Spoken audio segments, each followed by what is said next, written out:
you. Get back in the closet. Go fuck yourself. How much did it cost for fascism? How much do the taxpayers have to pay for a fascist country? They're evil. They are actively doing evil. So treat them like the evil that they are. The right to exist argument has been used now to the point where what it's going to mean is that the Israel you're talking about will include the annexed and illegally occupied West Bank. It's very interesting, the Israeli government has never said where it thinks the borders of Israel really ought to be and what it would settle for. I think it would be an immense help if it tells us where it thinks Israel's boundaries should be. Every other country does do that. It's time to stop pretending otherwise. It's time to be ruthless and time to afford them the same amount of grace that they give to their Palestinian victims, because they are only going to get more and more ruthless with their victims if you don't.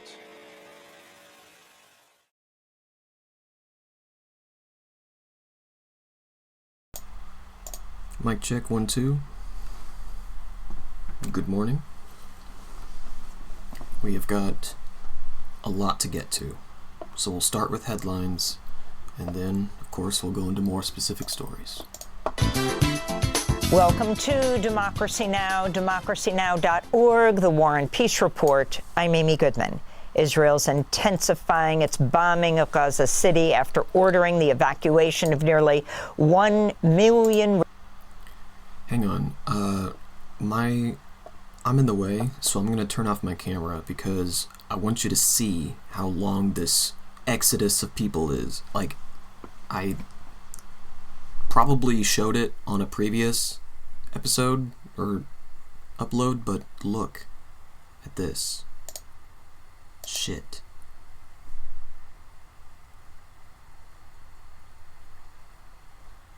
The Nakba never ended. Residents. Speaking to Al Jazeera, residents report explosions and the destruction of homes, as well as naval boats joining tanks and jets in Israel's assault.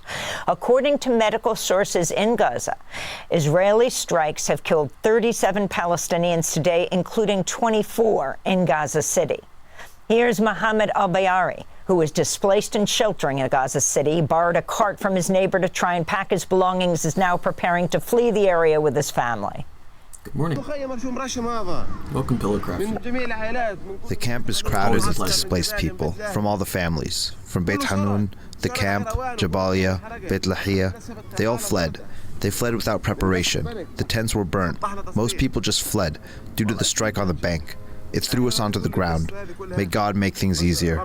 Only God will help us in this situation. Okay. Israeli Prime Minister Benjamin Netanyahu arrived in court Tuesday to testify in his corruption trial. He's facing 3 corruption cases. Yesterday, he was questioned about changing the law on Israelis living abroad. Remember when he was supposed to have this hearing and then he bombed Iran in order to get out of it? To accommodate the Israeli Hollywood mogul Arnon Milchan in exchange for gifts. Netanyahu also announced he'll be visiting the White House this month again after the UN General Assembly. It'll be Netanyahu's 4th visit to the White House since President Trump took office. Unbelievable, dude. He better not be making another speech in Congress, dude. I'm going to have a stroke. Meanwhile, Spain's canceled a major arms contract worth nearly $825 million for Israeli-designed rocket launchers. That's according to a document reviewed by Agence France-Presse. Here we go. No more condemnations. Let's see some material consequences for Israel. It comes as Netanyahu held a news conference yesterday stressing the need for Israel to develop its own weapons industry as more countries sanction Israel over its assault on Gaza. Yeah, you shouldn't have another speech So we're anywhere. going to produce an independent arms industry, very powerful, very strong, that can withstand any kind of international political constraints and will provide security for the state of Israel. Meanwhile, thousands of protesters in Jerusalem yesterday took to the street. Imagine the nerve. We went ahead and made this chart. We assumed it was going to be in billions of dollars. Here, look. Just the indignation and, well, not indignation, but just the assumption that you're going to get billions of dollars. That's how you quantify your defense. While thousands of protesters in Jerusalem yesterday took to the streets and marched to Netanyahu's residence calling for an end to Israel's war on Gaza. We are demonstrating here in order to convince our crooked government. I'm working on the stream quality right now. I think it's because I have a bunch of devices connected. Just turning on airplane mode on my secondary here. Okay. To stop the war and release the hostages. Very simple. And also to release our country from a crooked regime that is destroying the country. Although the crooked Nazis are destroying my settler colonial project. These protesters never talk about the Palestinian children. Hardly ever. They're always talking about bringing the hostages home, which, you know, of course that's what they would care about. But he's got plenty of time to say, to even mention the Palestinians as well. But he's more concerned about his country, you know. they don't have a majority in the public. The Israeli military launched airstrikes. Just stop interviewing these people, you know. On Yemen again, on the port of Hodeidah yesterday. The spokesperson for the Houthis said air defense systems have been activated and prevented an Israeli assault on Yemen. Israel and the Houthis have traded attacks since Israel launched its assault on the Gaza Strip in October 2023. Meanwhile, hundreds attended funeral services in Sana'a yesterday for the 31 journalists who were killed in Israeli airstrikes last week. The Committee to Protect Journalists told the Associated Press they were still working to verify the deaths of the journalists, saying, quote, "The information environment is highly restricted. Houthi authorities have imposed strict censorship, including a ban on sharing photos or videos related to the airstrikes," unquote. President Trump has arrived at Windsor Castle for his second state visit to the UK. Prior to his visit, images of Trump with convicted sex offenders. Damn it, I wanted to show this first. I saw this on Twitter, but Democracy Now! Is showing it. Dude, we live in the golden age of protesting right now, where you can just show up with a projector this powerful, and you can project it onto Windsor Castle, a world leader with a known pedophile. Sheesh. Come on. Offender Jeffrey Epstein were projected onto Windsor Castle last night. 4 people were arrested. Protesters also displayed a massive banner of Trump and Epstein outside the castle. Protesters took to the streets of Windsor yesterday to demonstrate against Trump's visit. I guess the British are used to calling their leaders pedophiles, like the Prince Andrew, was it? They're like, yeah, we could take a break to focus on Trump for a bit. To the United Kingdom. His actions and his inactions are causing instability in the world, overturning the world order that we've got used to. He could have stopped the war in Ukraine. He could stop the war in Gaza if he wanted to. I don't understand why he doesn't want to. He's the most dangerous man in the world. Prosecutors in Utah are vowing to seek the death penalty for the accused assassin of conservative activist Charlie Kirk. On Tuesday, the accused shooter, Tyler Robinson, made his first court appearance by video from the Utah County Jail. He's being charged with aggravated murder and 6 other counts for fatally shooting Kirk last week at Utah Valley University. Prosecutors also released the transcripts of text messages Robinson allegedly sent to his roommate, who was also his romantic partner. In one of the alleged messages, Robinson wrote about Charlie Kirk, quote, saying, "I had enough of his hatred. Some hate can't be negotiated out," unquote. Robinson reportedly also left a note for his roommate that read, quote, "I had the opportunity to take out Charlie Kirk, and I'm going to take it," unquote.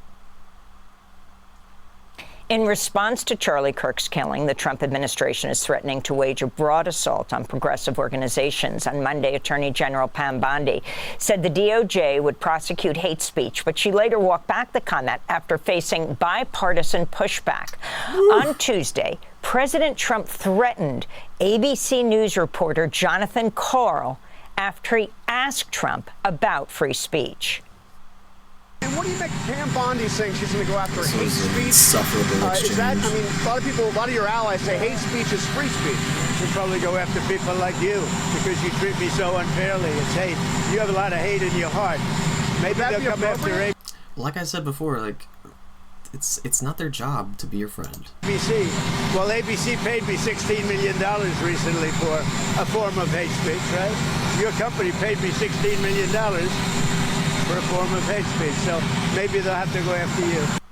President Trump has also filed a $15 billion defamation lawsuit against the New York Times and publisher Penguin Random House. That's so... How could you ever be damaged and quantify it as $15 billion, even $1 billion? Like, it's so cartoonish. It's like, I'm suing you for $100 bajillion. Lawsuit is aimed at the book Lucky Loser, How Donald Trump Squandered His Father's Fortune and Created the Illusion of Success, written by 2 New York Times reporters, Russ Bootner and Suzanne Craig, as well as 3 Times articles and an editorial prior to the 2024 election saying Trump was unfit for office. FBI Director Kash Patel repeatedly clashed with Senate Democrats during an oversight hearing Tuesday. Patel was criticized for his handling of the Charlie Kirk assassination probe, the Jeffrey Epstein case, and for his overall record at the FBI. 3 former senior FBI officials... I've never seen so much performative action on both sides. Like, Cory Booker is the definition of a performative Democrat. And Kash has to perform in order to keep his job. So, this is truly a rock and a hard place. an unstoppable force and an immovable object. Recently sued Patel, alleging they were fired as part of a campaign of retribution. This is New Jersey Democratic Senator Cory Booker clashing with Patel. I had never heard an exchange get gavelled so hard than the one that Cash had with, oh fuck, what's that FBI dude's name? Adam Schiff.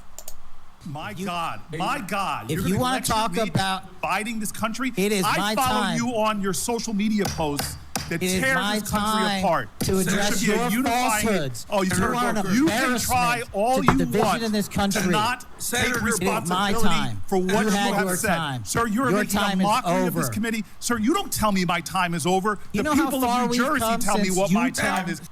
The gavel tells you. In Minnesota, a special election was held Tuesday to fill the seat of Melissa Hortman, the former Minnesota House Speaker who was assassinated at her home in June along with her husband. Democrat XP Lee won Tuesday's election with almost 61% of the vote. Lee's a former municipal council member and the son of Hmong refugees who fled Laos during the Vietnam War. In other news from Minnesota, Democratic Congressmember Ilhan Omar is facing backlash over her response. Dude, why did I immediately think, like, if Melissa Hortman got targeted and she was a white lady, I think this guy is in even more political danger simply because he's a minority. That's crazy that's my first thought, is the likelihood of a newly elected person to get murked. Fuck me. Response to the death of Charlie Kirk. On Monday, 2 House Republicans introduced resolutions to censure Omar and remove her from her congressional committees. The House of Representatives passed 2 bills yesterday to Wouldn't be the first time they try to do that to Ilhan Omar, and won't be the last. charge 14-year-olds in Washington, D.C. as adults and require judges to stick to mandatory minimum sentences for young offenders. Dozens of Democrats joined their Republican colleagues to pass the bills as President Trump continues his crackdown on the city. It comes as President Trump signed an executive order Monday deploying the National Guard to Memphis, Tennessee, while indicating Chicago and New Orleans could be next. In Florida, 8 police officers have been fired after the Broward County Sheriff's Office investigated the handling of the case of Mary Gingles, the woman who was murdered by her husband. The investigation found the deputies failed to properly follow up on reports of domestic violence against Nathan Gingles, who carried out a triple homicide of his wife, her father, and her neighbor. The case has drawn fresh scrutiny over Florida's red flag laws to remove firearms from anyone who poses a danger to themselves and others.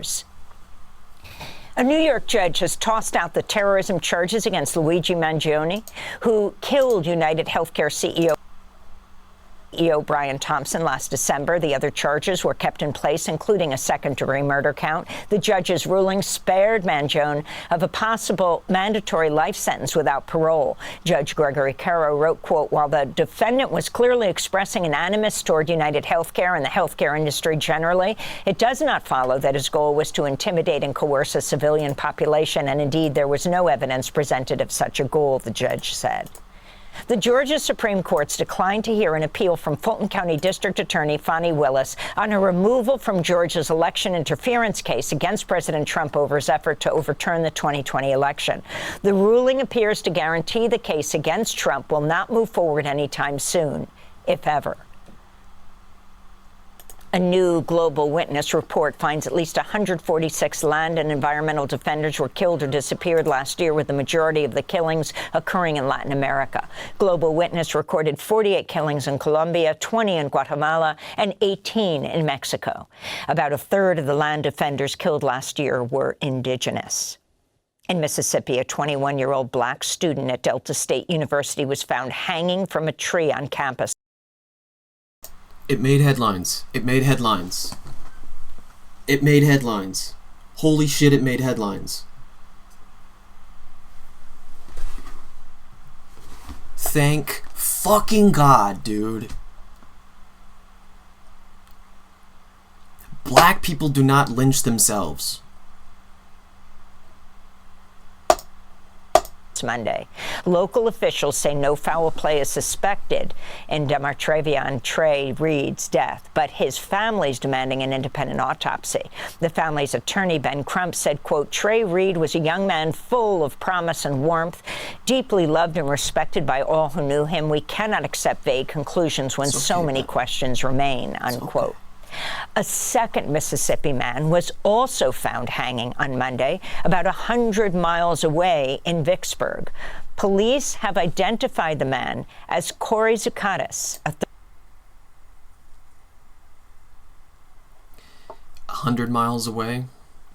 How much you want to bet they were fleeing the scene, but still had a little bloodlust left in them? I don't believe that these are unrelated for a second. 36-year-old white man who was unhoused. Vicksburg police say the two deaths are not related. Jerry. Part of white supremacy now is adopting the fascist analog of idealism. Well, it's not an analog, but fascists were idealism enjoyers, okay? They wanted all their art to look beautiful and be of, like, idealized figures. They thought abstract was degenerate. Anyone who is homosexual or mentally ill or an addict, someone who's unhoused, the supremacy does not end with supremacy over black people. It's supremacy over the marginalized, the scorned, even the unlucky. It doesn't matter. And I just don't believe it for a second. How do you...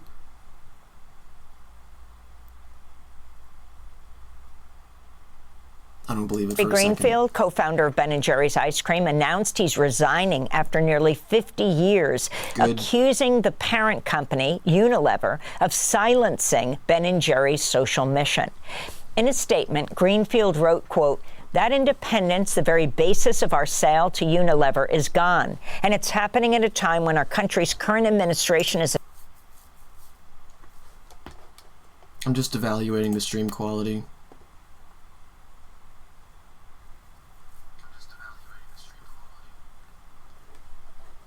I'm not gonna keep going if it's fucked up.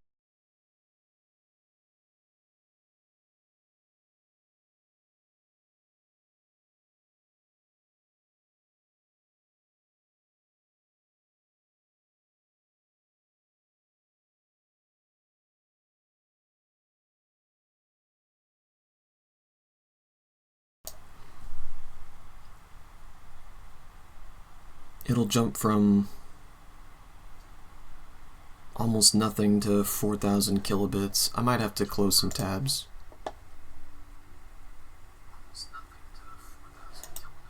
Oh shit. Shut up.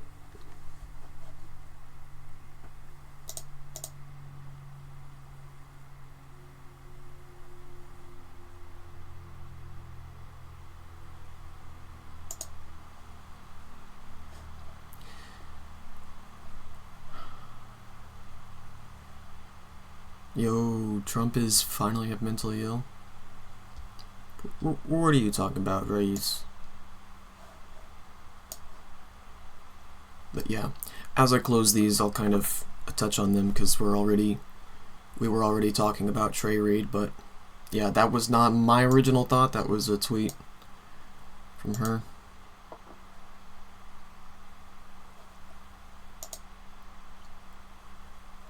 And then Amy Goodman read this statement from Ben Crump, the lawyer, and his team on retainer for the family.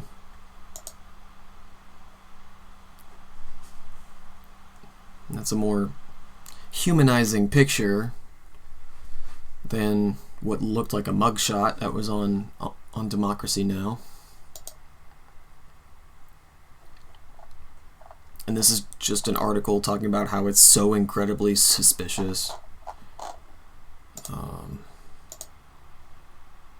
Oh yeah, and 3 days ago, Forgiato Blow makes a song about lynching, and then yesterday a black man is lynched at his college. What else do you call this other than a call for violence?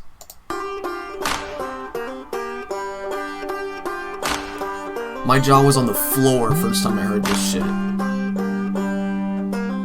It's only 35 seconds. We need a big tall tree and a short piece of rope. Hang 'em up high at sundown. Leave 'em swinging so the folks all know you don't mess around in our town. What do you think?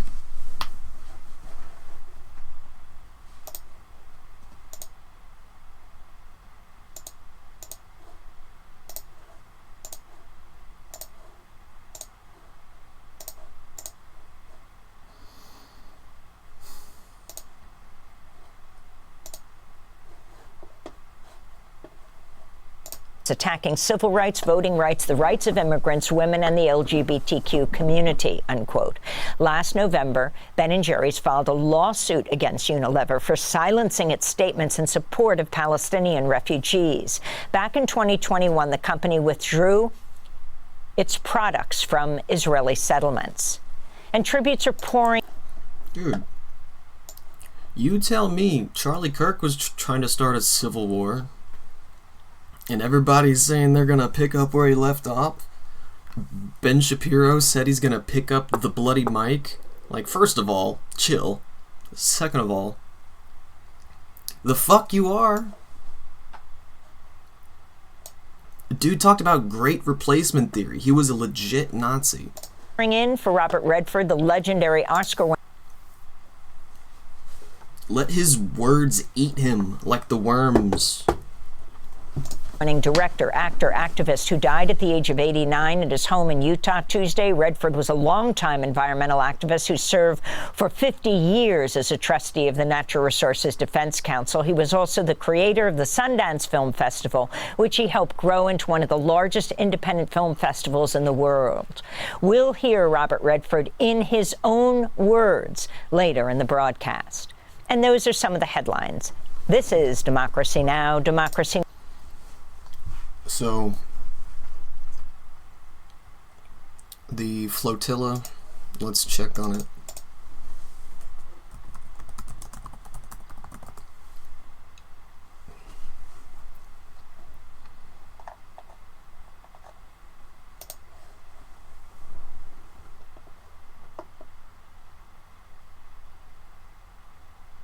Look. More ships coming from the islands near Athens, and it looks like, whoa, it looks like the amount of ships is like doubling with the infusion of these guys. That's really cool.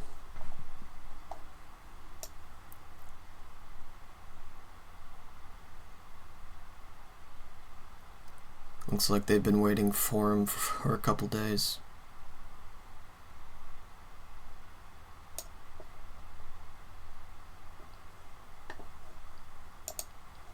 You know who's been waiting for him too?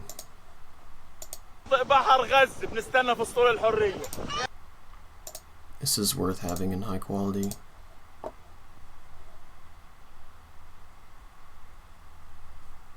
Look how beautiful the Gaza coast is. من شاطئ بحر غزة بنستنى في اسطول الحرية يا اسطول الحرية بدكم القوية بتفعل القضية غزة بنستناكم ندعي ربي معاكم يحفظكم من الأذية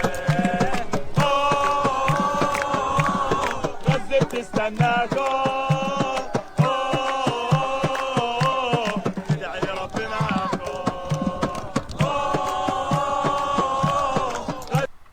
Have you ever felt like equal parts hope and anxiety at the same time?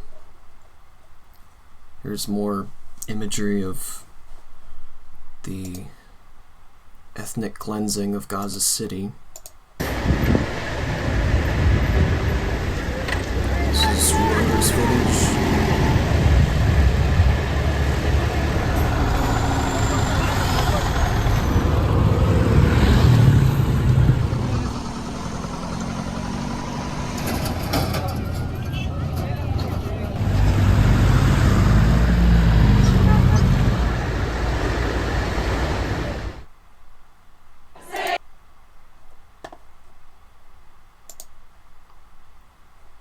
Ramping up its ground invasion of Gaza City, forcing thousands of Palestinians to leave the Strip's largest city.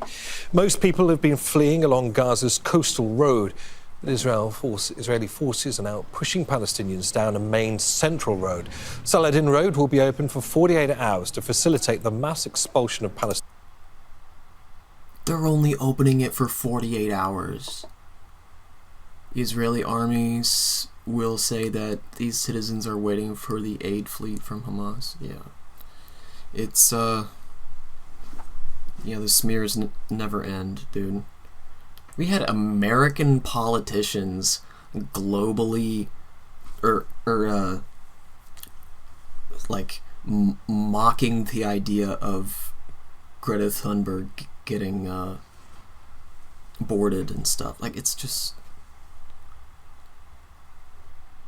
Zionism is a sickness. Palestinians.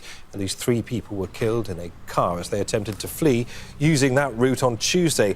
Thousands of people, many of whom have been displaced repeatedly, are moving south with the few belongings they can carry. And all this as Israeli forces continue to carry out strikes across the Strip. At least 33 people have been killed on Wednesday, most of them in Gaza City. Injured Palestinians have been taken to Al-Shifa hospital. A child and his mother were killed when Israel bombed a residential building in the Al-Shati refugee camp. Well, let's take a closer look at what choices Palestinians have as they're forced from Gaza City. The Israeli military says this central road, Saladin Street, will be open for 48 hours from Wednesday afternoon. That's crazy, dude.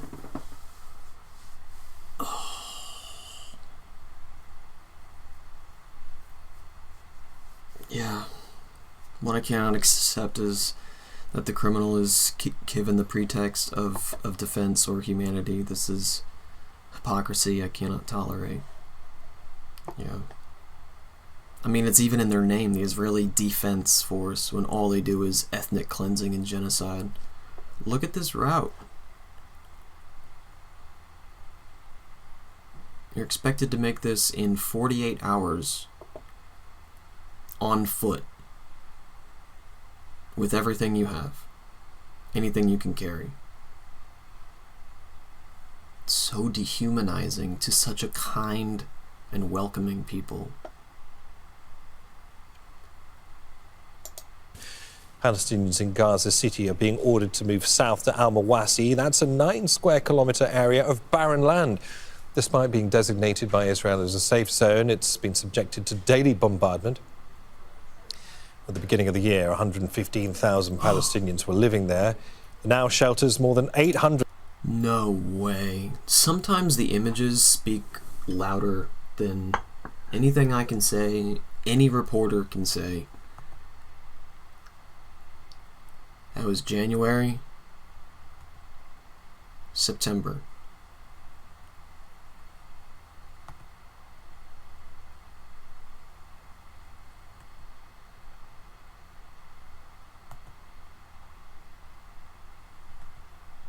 It's like twice as many people.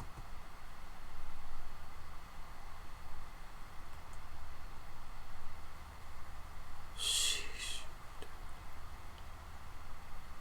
100,000 in overcrowded makeshift camps. That's about a third of Gaza's population. Using Amjad Shawa, he's the director of... International law will impose sanctions if it involves an Arab nation, but what Israel is doing is recognized by international law as genocide, yet there is no deterrent response to them. It's truly disgusting. Yeah, since it's been officially declared a genocide, there's no more talking. What other... Like, the mask could not be more off than it is now.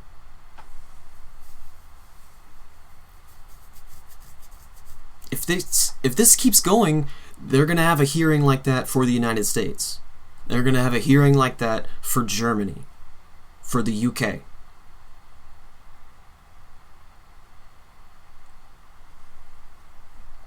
And then lock them up like Bolsonaro, goddammit.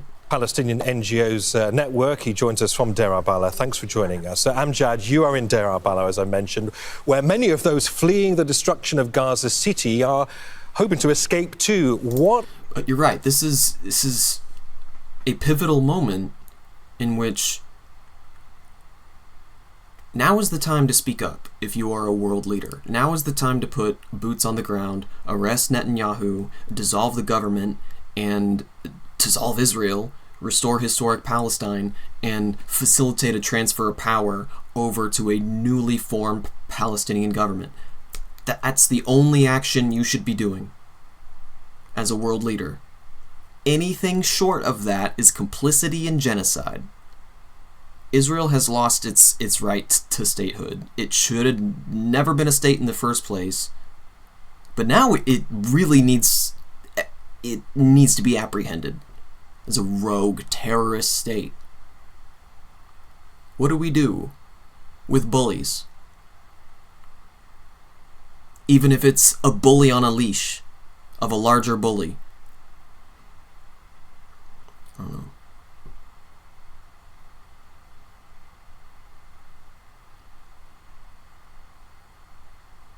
It's racism and double standards.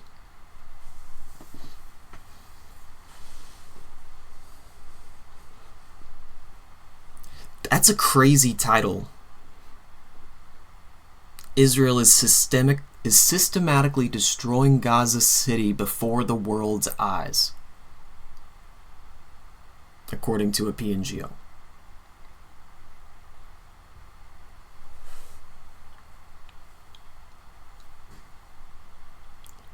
I kind of move kind of quickly through things, but sometimes you just need to have to sit with something and realize that what you're witnessing is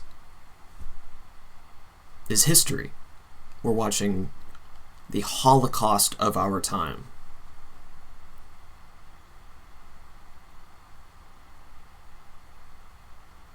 Because maybe genocide isn't a strong enough word for people.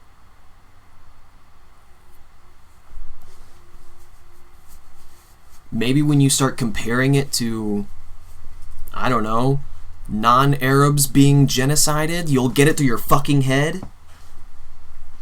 Yes, but the problem is that any Arab leader who acts recklessly will put their people in danger and also impose sanctions on the country, and no one will remain to defend against them against injustice. Iran seems pretty well equipped to take care of themselves.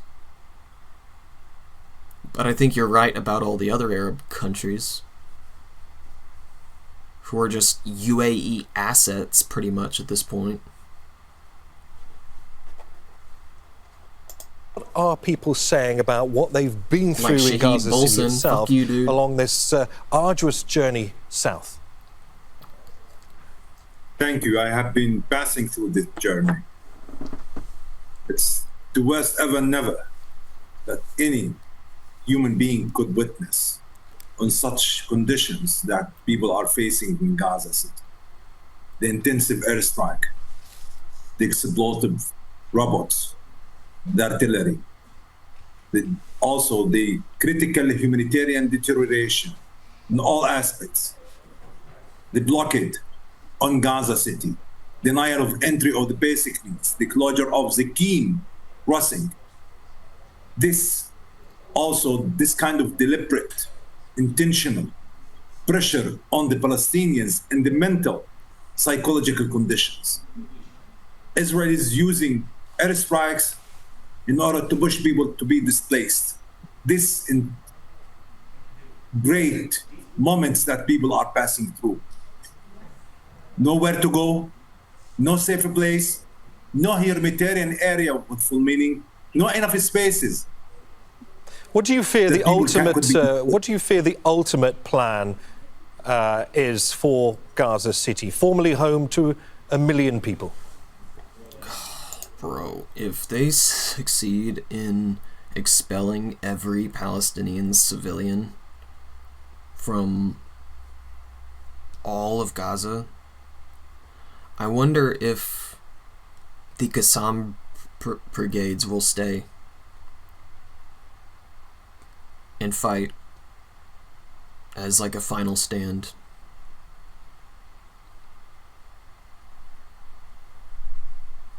They'll probably execute all the prisoners if that happens.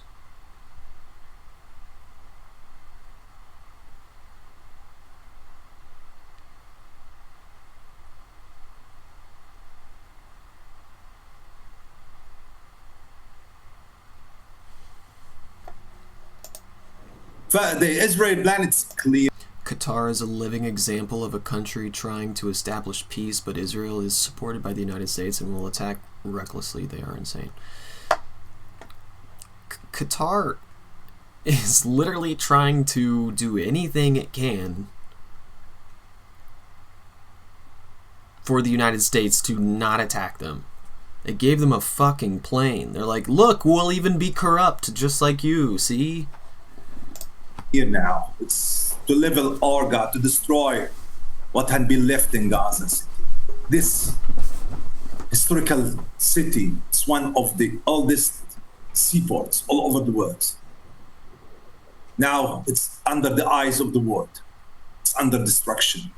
They started with the old city. Which is kind of badass. If you're gonna bribe Trump, that's kind of the most badass bribe ever. Like, everyone is advising him not to take it, but it's so good that Trump is like, I think we can, you know, it's a gift to the American people. It's all of us. It's all of us, you know? Meanwhile, like, people are bringing, like, trophies and stuff, like little doodads. Whatever. Trump's got a fucking plane from Qatar. Get fucked.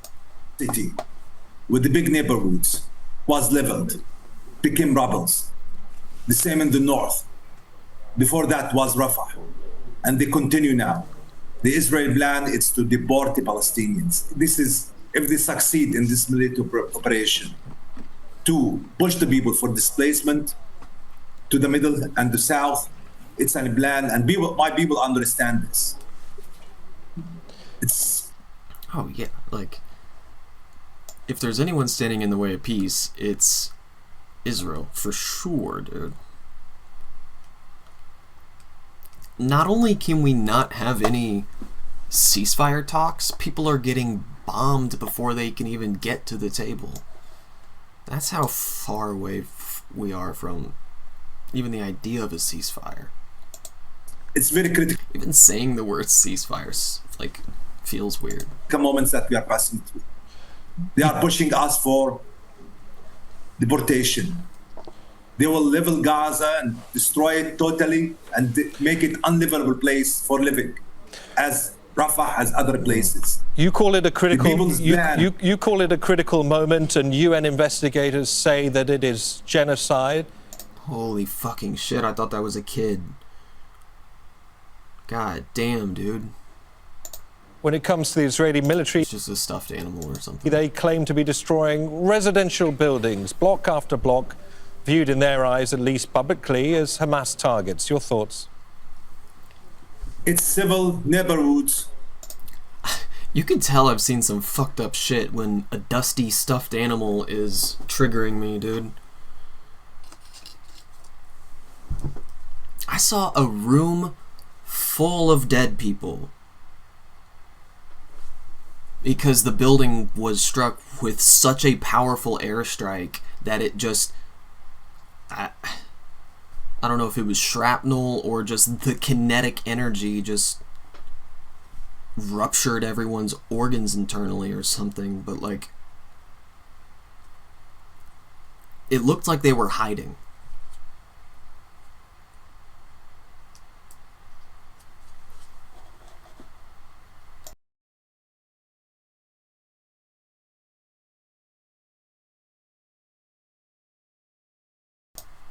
And you can tell from the effect that it, like, don't go looking for these videos when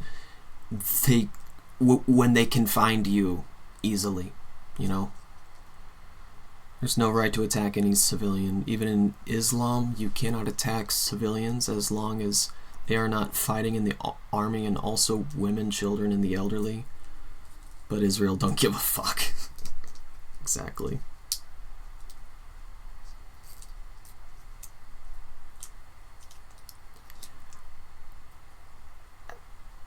I wonder about the efficacy of keeping hostages. I wonder about how much leverage 40-some hostages really has anymore over Israel.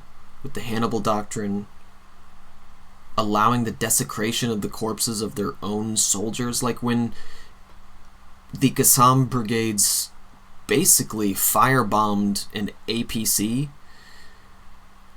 Israel just towed the burning wreckage back to their base with the soldiers inside. They didn't try to put out the fire and get them out because it would have been too dangerous for them. So they just... their own people. So if they don't give a fuck about their own people, how is holding them hostage leverage?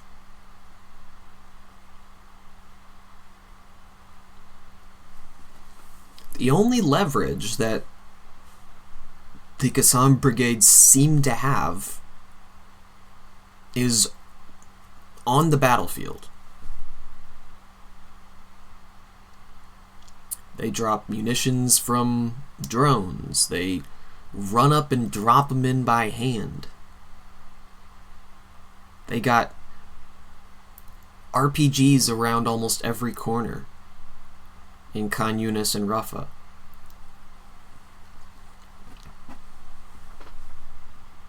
Oh yeah, dude, Islam is not terrorism, for sure. Even though as Muslims in wars, we're not allowed to break the rules such as exploiting civilians, destroying areas, or treachery, yet we will be labeled as terrorists. Yeah, Israel has also desecrated the gravestones of the British in Palestine. The British cemetery, the original occupiers of Palestine. The Palestinians maintained that cemetery that was created by the British. Because that's just how the Palestinians are. And it was some of the only green grass left in Gaza until Israeli APCs recently drove over all of it. It's like they don't respect any point of human existence, from the potential life before it's born, even when you are dead. You cannot escape the treachery of the Zionist entity. The utter erasure is their only goal. Which was destroyed. What have been destroyed is Gaza, the civilization, the culture, the life aspects in Gaza City. Did you see that? That was a mosque. No, it wasn't. But don't worry, I have the footage of a mosque being destroyed. It's the... I forget the name of it. But just like a blatant war crime. I probably can't show that, but you know what? Fuck it. I'm going to. This is a young man's final moments in northern Gaza City. Is he screaming for help? No. He just records, "Forgive me, my mother. Tell everyone to forgive me." In his last breath. أمانة سامحوني قولوا لأبوي يسامحني والجمال وكلكم سامحوني قام عليهم بتكوا تخزقوني يما الله ينتقم منهم يما ذبحوني يا ريتني يما سمعت فلا. We have to bear witness, you know?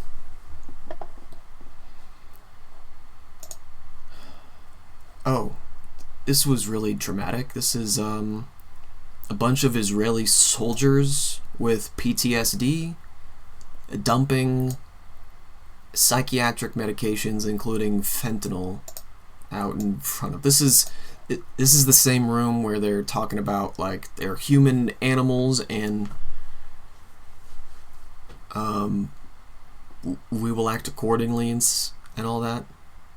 Arguing, like, justifying rape and stuff. He said even if they kill Hamas, they won't stop. May Allah save him.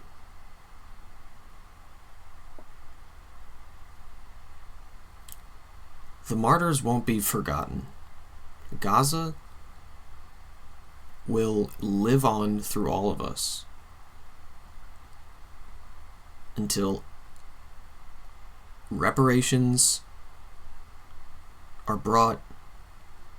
All we can do to restore Palestine is done, and the Zionist entity is hunted down to the ends of the earth and crushed forever.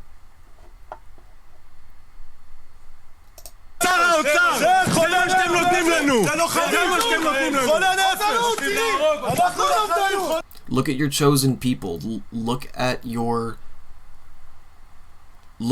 soldiers who you sent to fight a just war.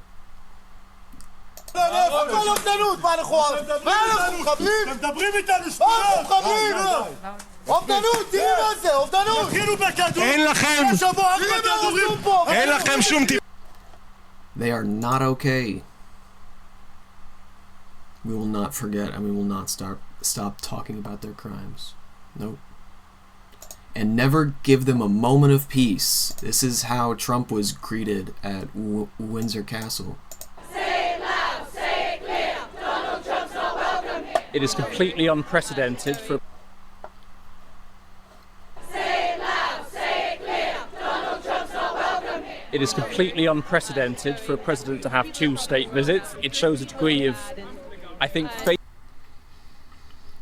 Just be a warm body at your next demonstration. Somebody was holding a sign that says, "I smell your shit." It doesn't have to be creative. You just need to be part of the hive that makes the movement speak as one. Favoritism and compliance to an enemy of democracy. I think it's total hypocrisy that the royal family are welcoming Trump when they've ostracised Andrew rightly for consorting with Epstein.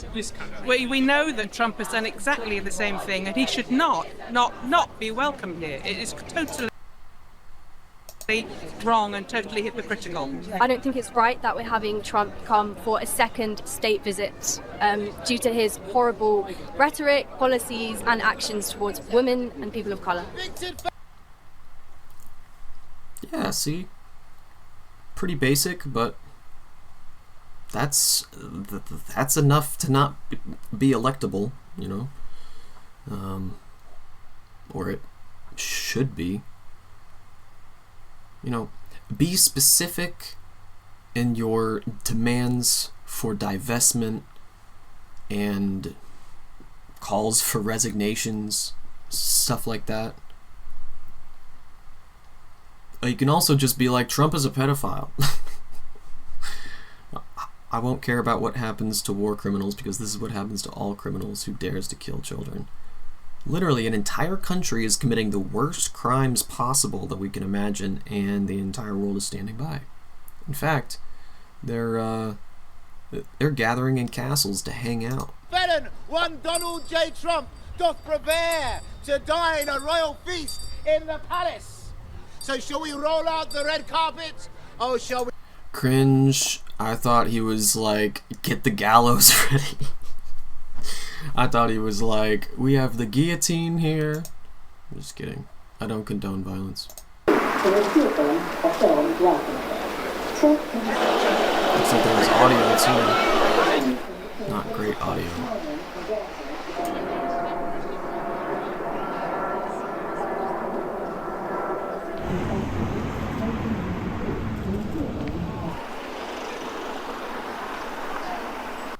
You can get arrested for fucking anything in England, I swear to God. You can get arrested for having a Palestine Action shirt, which is wild.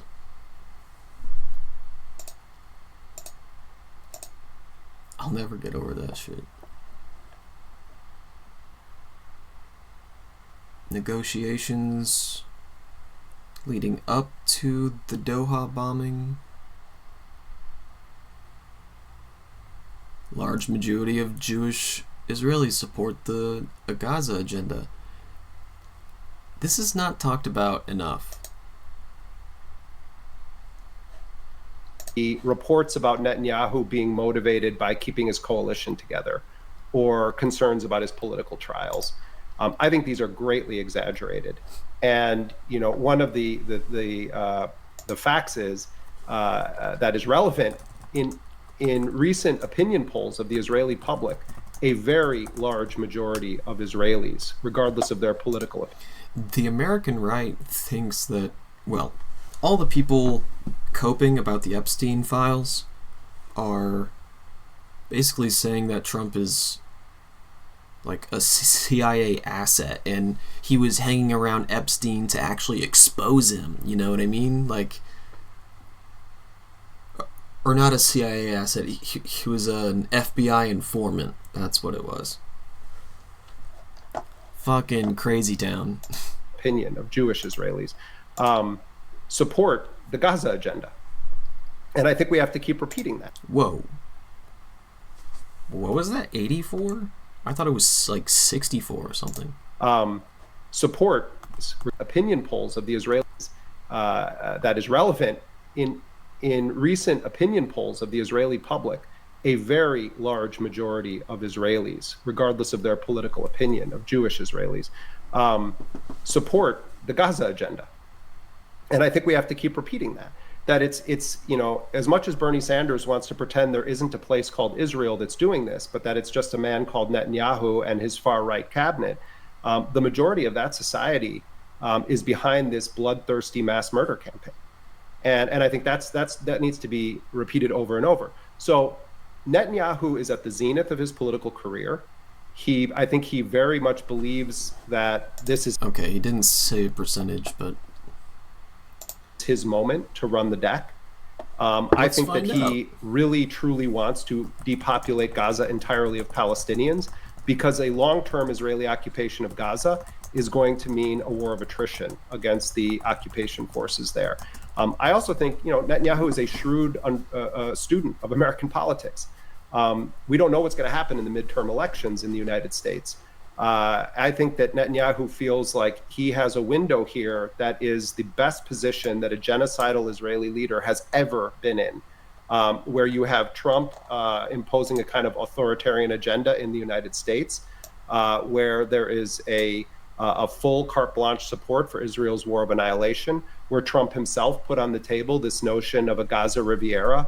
Netanyahu likes to talk about it, but he doesn't say it's going to be American run. He talks about it as an Israeli agenda. So, after October 7th, it seems that... Well, no, this is in 2025, August. A poll reported that 62% of Israelis overall shared this belief. For Jewish Israelis, this figure rose to 76%.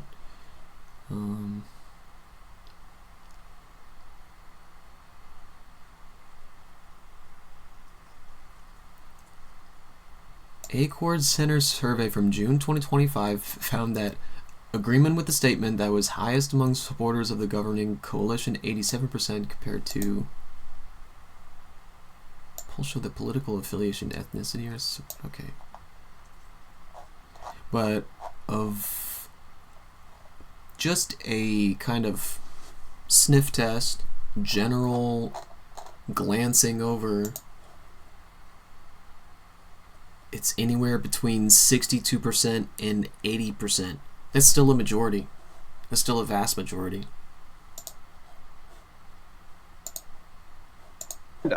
And I think we have to take him at his word that that is the actual agenda here. So, you know, I think that there is a level at which some of the domestic political considerations impact Netanyahu. I think it's been greatly exaggerated. This is a genocidal, maniacal lunatic who is operating with the full credit, support, and armaments of the United States in an unprecedented manner. And that's taking into account 76 years of unquestioning support. So it's a major factor here. Netanyahu believes this is the chance to do it. I would just add, when we were talking about capability, air power is everything.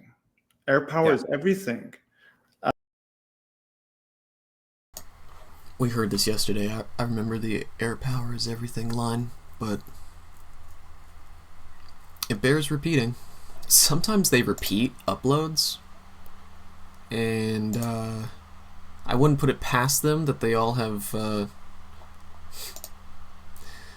multiple of the same outfit. Okay, well, I guess they deleted the other upload, but drop site news can be scuffed sometimes.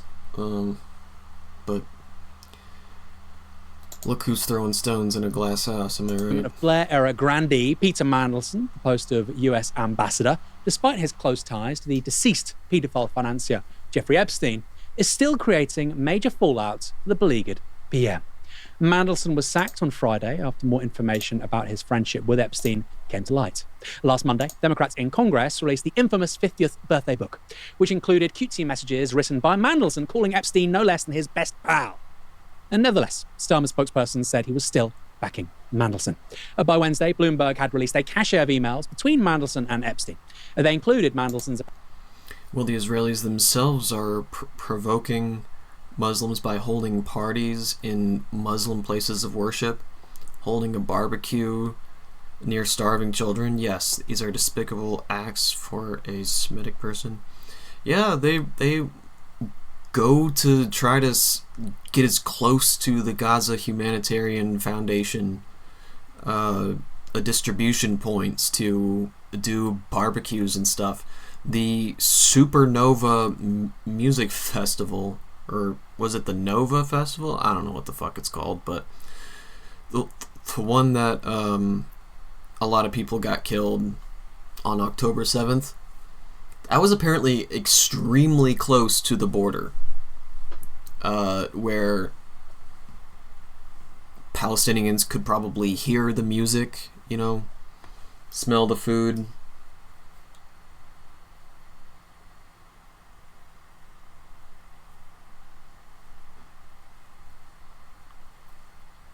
So yeah, that music festival was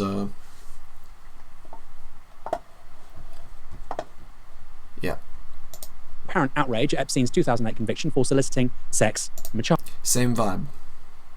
Same vibe as what you're describing, Raiz.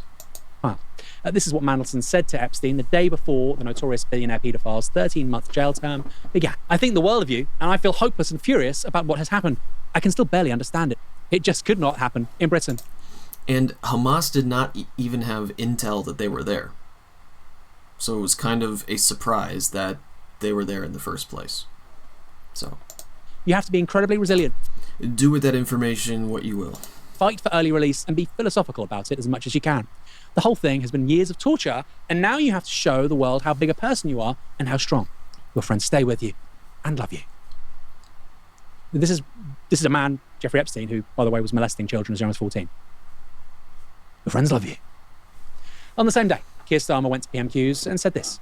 The ambassador has repeatedly expressed his deep regret for his association with him. He's right to do so. I have confidence in him, and he's playing an important role in the UK-US relationship. 2 days later, though, Mandelson got the boot. Yesterday, Keir Starmer admitted to knowing that emails existed between Mandelson and Epstein, and that a Foreign Office inquiry into them was taking place. But Starmer says he did not know and did not ask about their content. Now, if you're finding the timeline a little hard to follow, don't worry. In the emergency House of Commons debate today, Tory leader Kemi Badenoch had plenty of questions too. But we now know that the Prime Minister was aware of the compromising emails last Wednesday at Prime Minister's questions, and yet he came to the House and said that he had confidence in his ambassador, and many of them cheered. Now they're all looking at their phones. Most of them don't have the courage to look me in the eye. They were cheering last week. Now they're full of shame. Why on earth did he do that? At any point, did he ask his staff, oh, sorry, are they proud? Are they proud? No.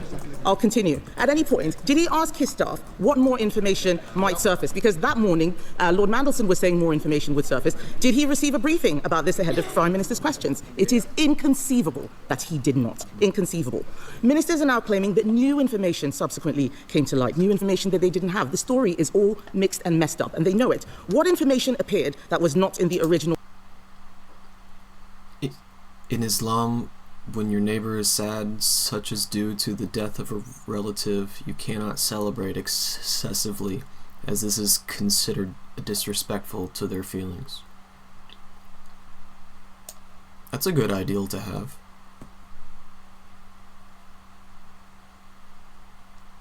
In my 10 years of being in church and being exposed to Christianity, I don't think there's anything like that in the Bible, but I don't know. Vetting. We'd like to hear that when the Minister gives his statement. And there are still more questions to answer. When did the Prime Minister's Chief of Staff speak with Peter Mandelson last week, and what did he discuss with him? Do they have the courage to tell us that? We are told that Morgan McSweeney spent hours on the phone to the ambassador, hours on the phone, at the same time that Lord Mandelson was dodging calls from the Foreign Office. What were they talking about? What were they talking about? It's a good question. Potential leadership challenger to Keir Starmer, Emily Thornberry, twisted the knife about the scrutiny, or lack thereof, of Mandelson's appointment. Here's what she had to say. My committee first asked for the opportunity to question Lord Mandelson at the end of last year. Navarre media always has the most colourful reporting style. It's very charming. When rumours first surfaced of Maybe I'm just a dumb American who's charmed every time he hears a British accent. his appointment as ambassador to the United States, and we continued to ask after his appointment was confirmed. So. Indeed, the Minister may remember our exchange on the 14th of January in this chamber, when I asked him to allow Lord Mandelson the time to come before my committee before he leaves for the United States, to allow my colleagues to hear directly why the Prime Minister has appointed him. I love how this is what they're talking about when Trump shows up, you know? Trump cannot escape the Epstein shit. It's kind of funny. You're like, we weren't even talking about you, but since you're here, God, that'd be so funny. These requests were made more often and privately after that, and in the 8 months since, and they have been turned down.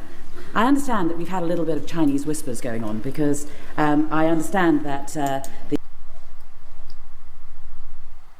What I mean is, for example, when a close relative of yours gets married and you have a neighbor who is in mourning, you cannot celebrate as if you are not interested. This is forbidden in Islam. This is what we call respecting grief. Oh, okay.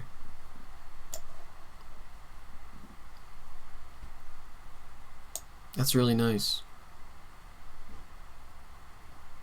So I guess the Israelis are disrespecting the perpetual mourning of the Palestinians as they live under apartheid. That's essentially the same thing. They just want to antagonize them. It's like all the Zionist has is subjugation in order to feel something. It's claimed that the Foreign Office has been telling journalists that we had the opportunity to meet and question Lord Mandelson when we were in Washington. Now, obviously, there's been a break in that chain because the reality is, of course, that we had a 15-minute interaction over breakfast while receiving a formal briefing from the diplomatic staff about other meetings that we were having that day.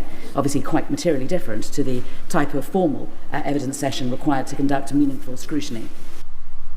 Emily Thornberry continued with this.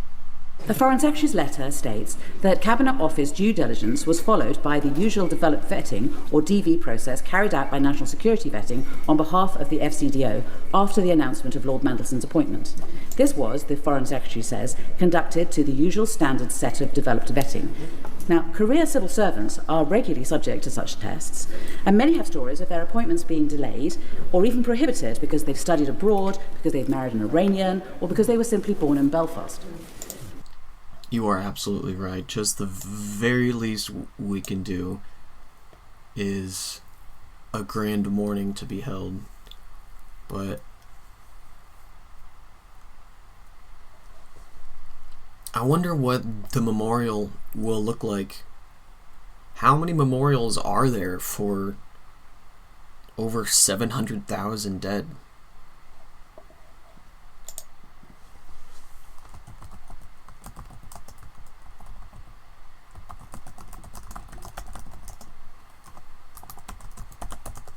I mean, how do you even quantify the horrificness of the memorials for the Rwandan genocide, memorials for the Holocaust, memorials for the Cambodian genocide, other memorials with commemorating high death tolls,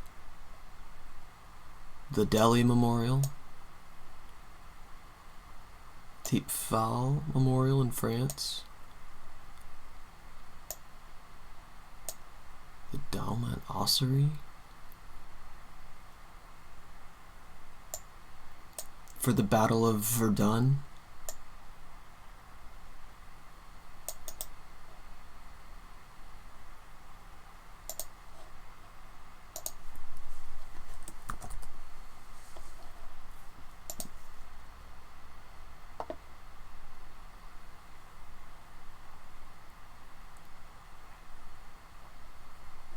And this is for 230,000 people.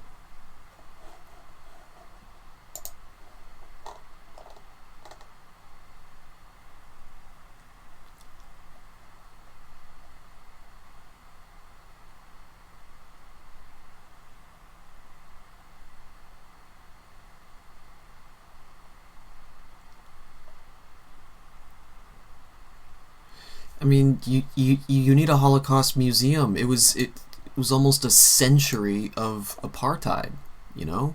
There's so much to cover. Tantura should have its own museum for itself, you know?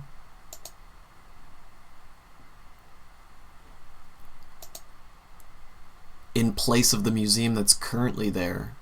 The parking lot that's on a mass grave. So the question is this: does having significant information in the public domain about your relationship with an internationally prolific child sex offender not raise more red flags than simply being born in Belfast? Is a civil servant a greater risk to this country because they are married to somebody who was born in the Middle East, or because they were close friends with Jeffrey Epstein? Did the Foreign Office vetting process miss a glaring national security and reputational risk, or was it told to overlook it? It's notable that Starmer himself skipped the emergency debate. It's almost as if he's a coward. He can't face the music. Instead, sending out Foreign Office Minister for North America, Stephen Doughty, to feel the ire of MPs on his behalf. And perhaps the most powerful and angry speech in the Commons today was delivered by SNP MP Stephen Flynn. Take a listen. But the greatest scandal of all,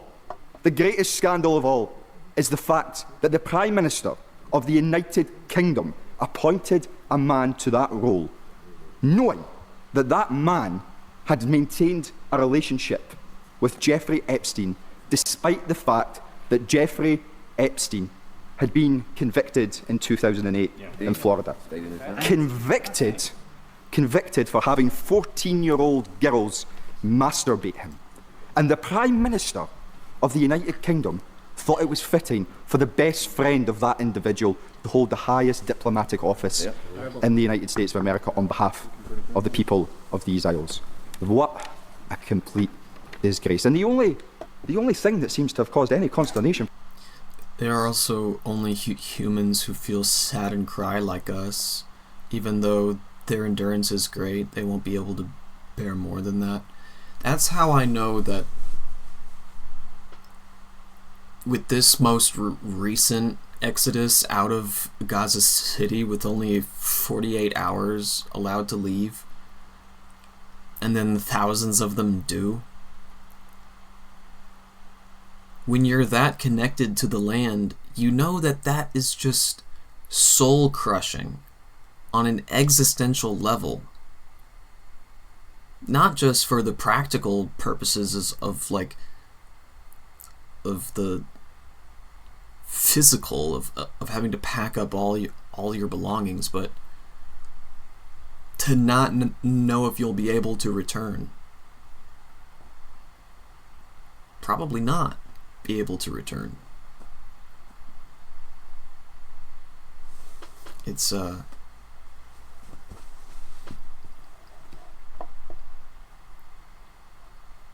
the olive tree has deep roots. And for the Prime Minister in any of this, it's not that happened, but the fact that for a short period, Peter Mandelson appeared to think Jeffrey Epstein was innocent. Yeah. Which draws us to the conclusion that if Peter Mandelson had thought that Jeffrey Epstein had maintained the friendship, but thought he was guilty, he would still be in post. What has happened? I'm gonna refill my coffee while this Epstein shit plays out. To the moral compass of this place, of the office of Prime Minister, where we can simply accept a rationale such as that. How can any victim of child sex abuse in these aisles or elsewhere have confidence in the structures that we put in place when the Prime Minister of the United Kingdom, and the Minister shakes his head. Is there an intervention that he wants to make? Is there something that he disagrees with in that assessment of those facts? Or does he want to present the additional detail to this House which makes any of that untrue whatsoever? No. I notice he's not shaking his head now, but I tell you who is shaking their head, the public at him and his Prime Minister for the decisions that they have taken. I think this is really important to say. Peter Mandelson remained very close friends with a man who molested a 14-year-old girl. Now, in politics, people attack the other side, don't they?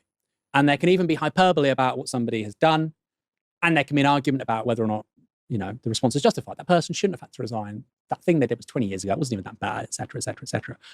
99.999% recurring of the country finds that viscerally disgusting. And we knew all of this about Jeffrey Epstein and Peter Mandelson. We knew all of it. And the Prime Minister made him the ambassador to the United States. And by the way, that wasn't even a job that just, came up. They got rid of somebody who was very highly respected in Washington, Karen Pierce. Very highly respected. Sorry, you have to go for somebody who, by the way, now we know in his own words, the best pal of the world's most infamous paedophile. It defies belief. This is way worse than anything Boris Johnson did. Way, way, way worse. Way worse. The Chris Pincher thing. Pincher by name, Pincher by nature. Awful. Awful. Of course it's awful. But giving the best friend of the world's most infamous paedophile such a senior job to represent this country on the global stage with the world's most powerful country, of course it's worse. And it's something I've thought about with Labour people I meet. Lots of Labour people right now, councillors, activists, whatever, are kind of ashamed of the party, right? Understandably. But they reassure themselves that, well, we can do good things in power, or maybe Starmer won't be there forever, or whatever. It must be really hard. This is just despicable. Let's just be quite frank. This is despicable. This is one of the worst things that I think any Labour politician has done since Blair. By the way, would Blair have done this? I don't think he would have. It's despicable. And the idea that the person overseeing it was the exact same guy saying he would return integrity to public office. Words don't mean anything anymore, do they? And I'm not saying this because I dislike Keir Starmer or I don't like Labour or whatever. You can't have people who are defending men that molest 14-year-old girls in public life. You can't have it. This is crazy. This is crazy. What did they think was going to happen? One Labour MP, though, John Slinger, completely misread the mood. Frankly, this is a welcome change, and no matter how uncomfortable recent events... As an Arab and also a Muslim, I cannot bear this crime.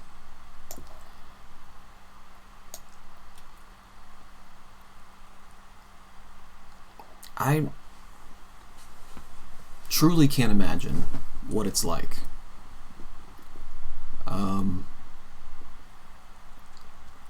I think a lot of Americans were shocked by the murder of Charlie Kirk because he's such a high-profile person and it's such a high-quality video and it's graphic and it happened on a college campus, an environment that a lot of Americans can picture themselves in. And I hate to say it, but I think Hassan also kind of said something similar to this, but Americans have trouble empathizing with an environment that doesn't quite look like the backdrop that they're used to, and But to see what's happening to the Palestinians, and they look like you, and your cities kind of look similar, that's gotta be utterly traumatizing. And I'm sorry. And my roundups, I just want to try to be a conduit for the message, you know. It feels like the least I can do. I you know, originally was gonna make video game content.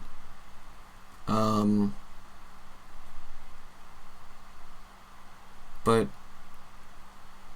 whenever I'm playing games, I'm like, what's happening in the news? I feel like I'm like in a cave, you know? So I have my legal record expunged, but if I get arrested for any kind of perceived crime, it could all come back, and I'm worried about the potential of demonstrating, although it is for a good cause, and it's the least I can do. But honestly, just being present and bearing witness is, I think, you know, the least I can do. I also got sober 2 years ago, and I'm kind of coming back online in a way, kind of creating a new life from the ruins of an old one, and the Palestinians have taught me a lot about rebuilding, and I think, you know, take care. Yeah, you do your thing, Pillow. I fly the Palestinian flag because Palestinians can't even fly a white flag without the threat of violence, let alone their own colors. So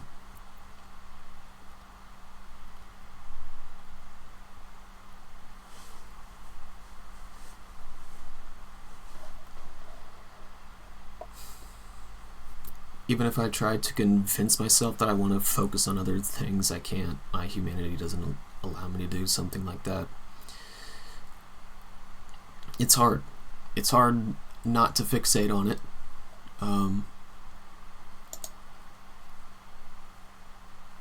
I do encourage you to pace yourself so that you can remain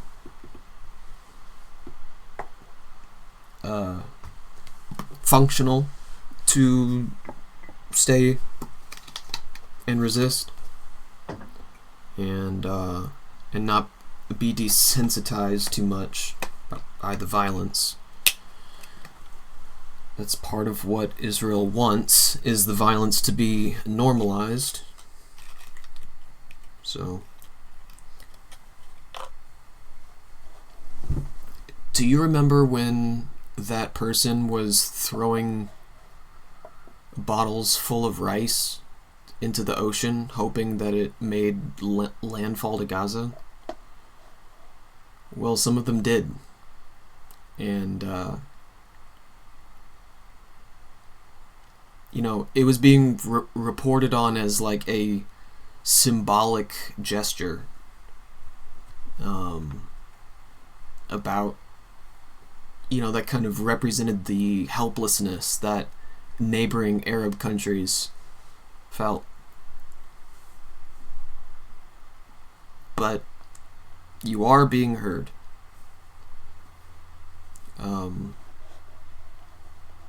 Have you heard of the Do Not Worry podcast?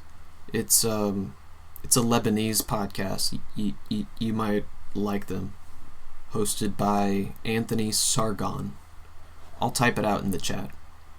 Events have been, we are seeing, under this Prime Minister, that public officials, ministers, And yes, ambassadors are being held to higher standards than previously, and I welcome that. So, Peter Mandelson was made this country's ambassador to the United States, and because he's now had to resign because he's such a moron, and he's having to resign not because of what this government's done or what the country's media has done, but because there was a subpoena on the estate of Jeffrey Epstein by congressional Democrats.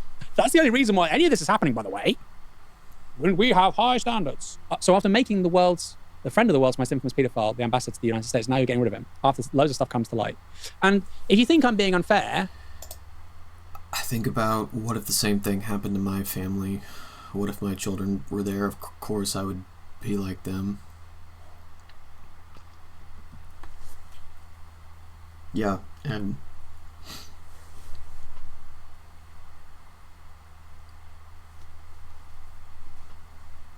I have little nieces and stuff, and you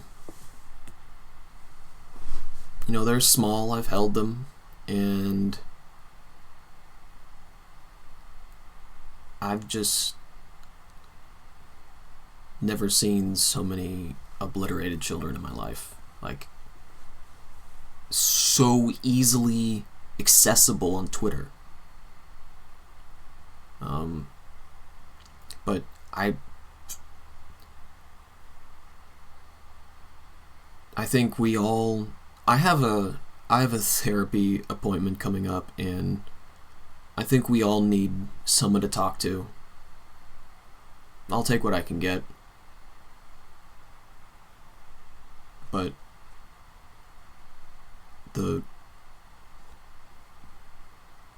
it's easy to kind of, you know, be haunted by what you see, because it is haunting. Let's acknowledge that it is. It's hard to look at. I'm gonna start watching documentaries.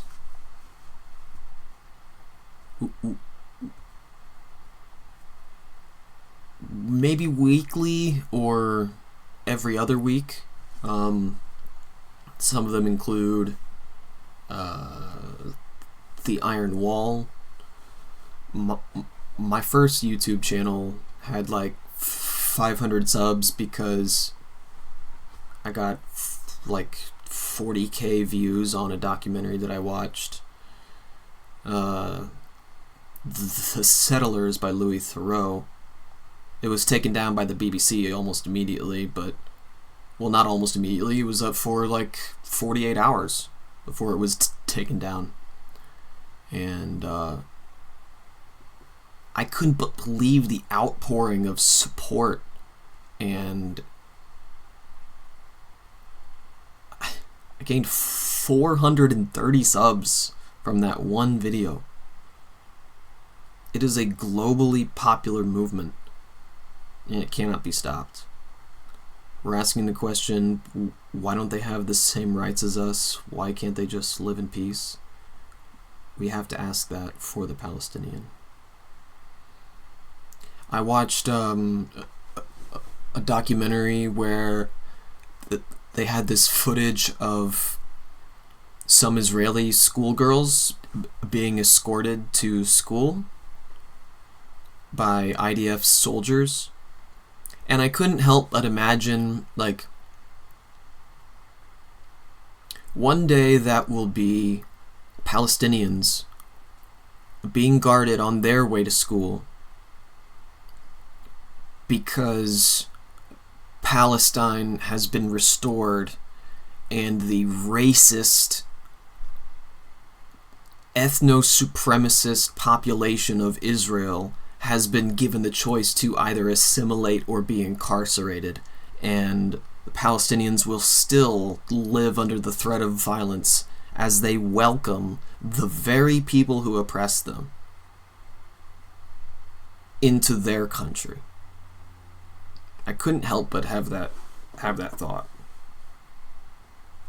That even once Palestine is fully restored, there will still be a long ways to go, because there will just be some Israelis who will not leave. They just won't.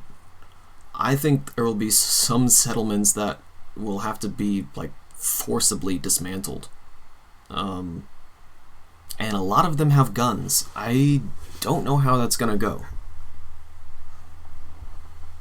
The Israeli state gives these settlers guns. It's crazy. And they have their families there. It's like, it's child abuse to have your child in an Israeli settlement. I'm sorry.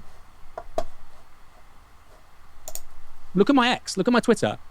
For years, he would go on LBC, Times Radio, Peter Mandelson, and I would tweet at people saying, this is crazy. Ask him about Epstein. Ask him about Epstein. Nothing. We had Rivka Brown at Labour Party conference asking him, sort of pushed to one side. Ask. It's like the elites live in their own world, you know? Oh, this was cool. Death to the IDF!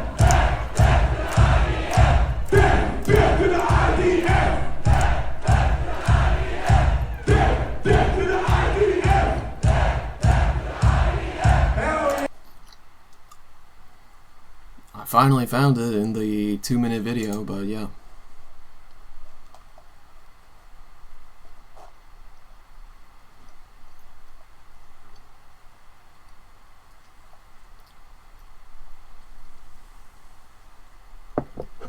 So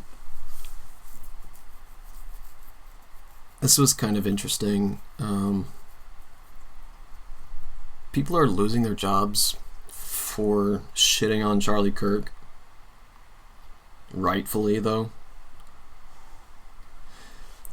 Israelis will say, look, they are teaching the children how to fight us and they will become an army for Hamas in the future. They are creating enemies.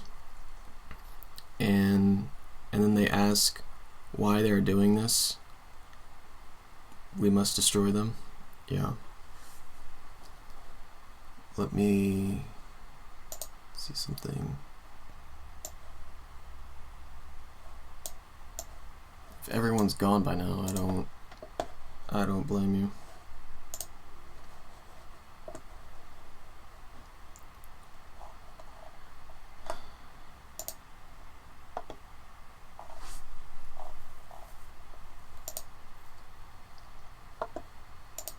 A lot of kids lost their families here and walking in the street and crying. I'm trying my best to find them. I post many posts in local groups here in Gaza. Try to find their families. Really, it's heartbreaking. Really, I'm very tired with it.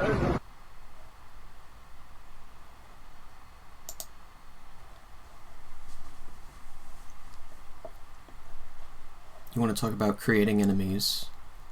I mean,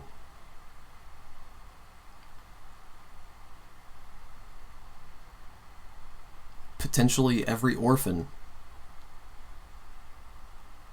will one day grow up to take up arms against Israel.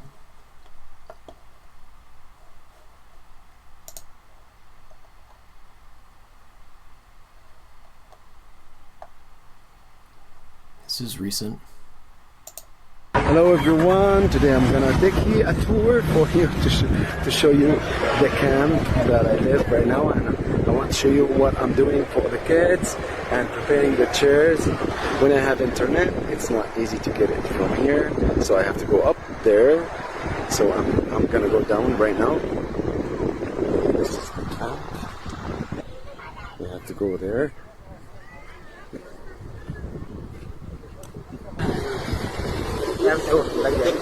So we have to go like this. This is the way. And we are preparing the place. Now mine is preparing the chairs for the kids. It's too hot today. Yeah. ايش ظبطهن. And this is the chairs. We are preparing the chairs, and this is the parachute.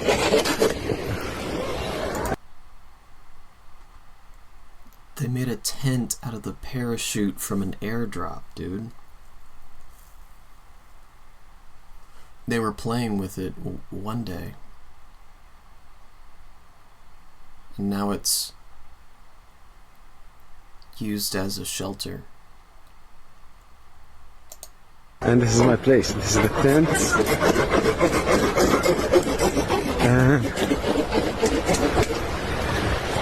Okay, guys, I have to go up there. I'm gonna share. Yeah, there. To have a connection to post this video. Love you so much. See you, inshallah, when I have the kids here. Love you.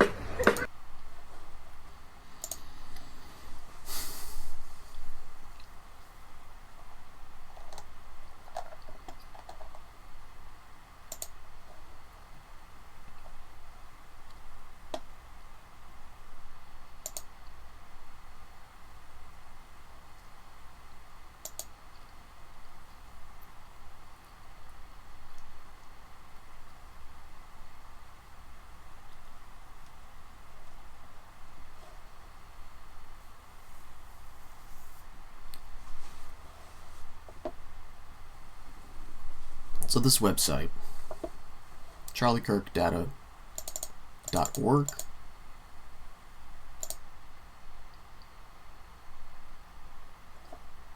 is currently not working because it's illegal. You can't dox people and have that be your whole website. Like, get fucked. But apparently they already doxed a lot of people.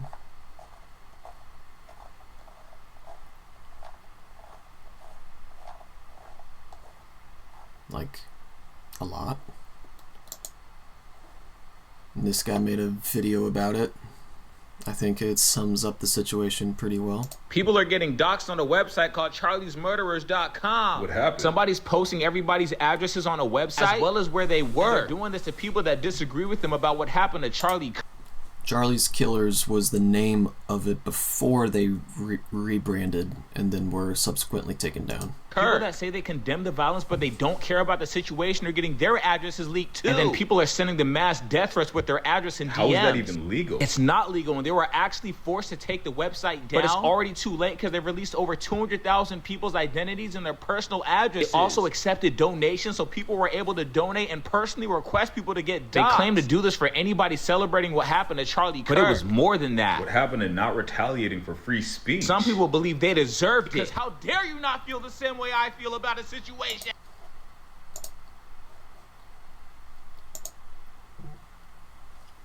Pretty much.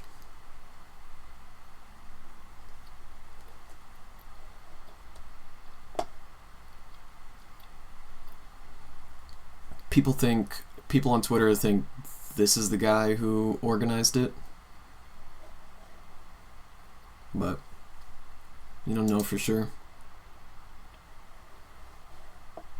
Kind of in the same vein, Hassan had a Slate interview, which has like 5 ads in it. I couldn't believe it when I was first listening to this, but it's, I think it pretty well sums up his reaction to the rise of political violence in the United States. This episode... We don't have to stay on it for this long. We can do it.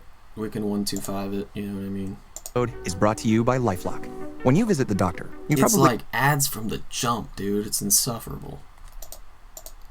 Jump ahead, for real. Country at ComcastCorporation.com/investment in America. Heads up at the top. There's a little profanity in this episode. Hassan Piker is a talker. When I say that, I mean he spends up to 8 hours a day in front of a microphone and a camera, streaming on Twitch. He talks so much that he doesn't actually remember what he was talking about last week, when he started to hear that Charlie Kirk had been shot. No, at first I didn't believe it. People were tweeting that he had been shot, and I even scolded some of my chatters saying, like, guys, this is a hearsay on Twitter. Watching Hassan stream is a little like watching a cable news commentator who is simultaneously an air traffic controller. He's got a whole lot of feeds up at once. His audience can message each other and him in real time. It feels like he's inhaling... Give me a break. Air traffic controllers do not eat while they're doing their shit. And... the entire internet. Inhaling the entire internet. The only thing he's inhaling is an entire Costco chicken on the mic. Alright. I'm done. Spitting it back out with his own particular spin. His spin is unapologetically leftist, which made him an epistemological rival of Kirk's.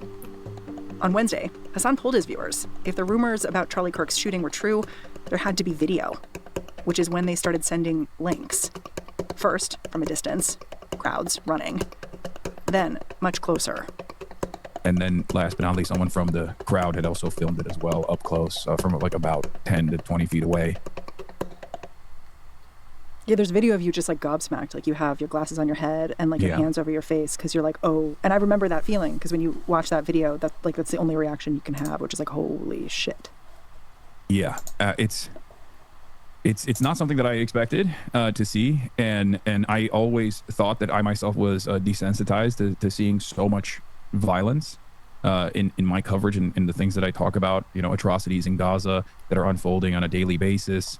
But I think like being close to the situation, like my proximity to the situation, being that this was a person that I knew, a person that I had also debated, it just, all of your fears as a political commentator become real in that moment when you see that. Hassan was supposed to debate Charlie Kirk in person at Dartmouth College next week. Now, travel, public speaking, it all feels different. After the watching the horrifying, gruesome incident, my mind started racing about the possibilities of what may come. Yeah, I mean, you kept saying America's fucked. Yeah. A few days later, do you still think America's fucked? Yes, I do. But I thought that before this moment as well. It was just another instance that solidified the sentiment that I was expressing. But was there something special about Charlie Kirk being attacked that made you think, and so publicly, on camera, this is particularly bad? It stems from the fact that this is a person that I knew. I receive a lot of death threats throughout my career, millions of them. I've gotten credible ones and ridiculous ones. As time passed, it became more of just a constant thing that happens. It just happens. There's not really anything you can do about it. Political violence, it spells societal collapse and disorder. So I was just terrified of what the future for America was to hold. Today on the show, why one of Charlie Kirk's contemporaries is only beginning to grapple with his death. I'm Mary Harris. You're listening to What Next? Stick around.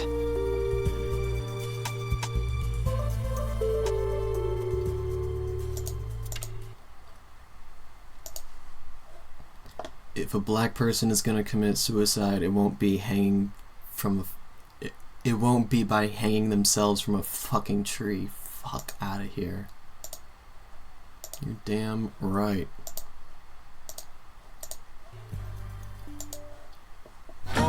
This episode is brought to you by Home Chef. With summer winding down and the chaos of back-to-school season in full effect, are your healthy eating habits slipping? You can skip the expensive... Like, holy shit, dude. We got like 45 seconds of actual podcast before it jumped to another ad. Or wherever you listen. When Charlie Kirk got murdered, he had a security detail of 10 people. So I asked Hassan Piker, who streams under the username...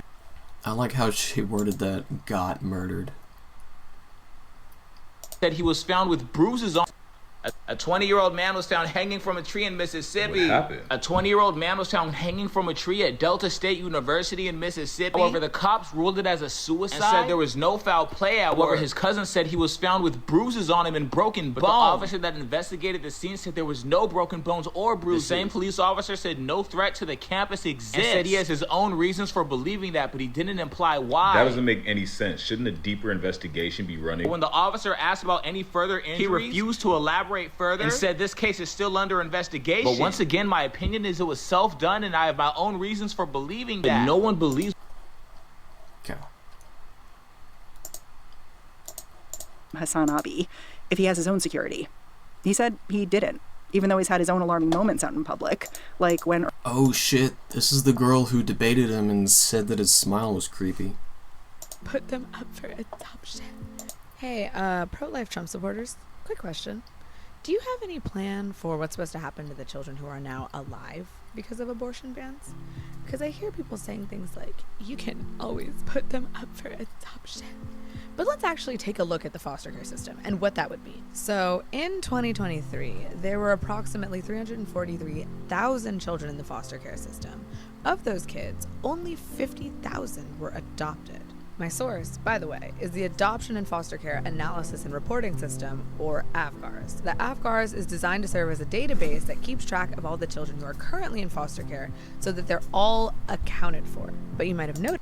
If this is not the same woman, then I am confusing someone with the exact same piercing, same exact hairstyle, same voice. That my stats are from 2023. That's because Pretty sure she was wearing earth tones at Jubilee too. that was the last time the AFCARS was updated, even though it's supposed to be updated once every 6 months. It's 2025 now, which means that we're currently 3 reports behind. That means that the United States If I'm wrong, I'm sorry. government genuinely does not know how many children are currently in foster care. That's wild. If pro-lifers genuinely got their way, it could potentially add 1 million more children to the foster care system when we already can't keep track of the hundreds of thousands of children that are currently in that system.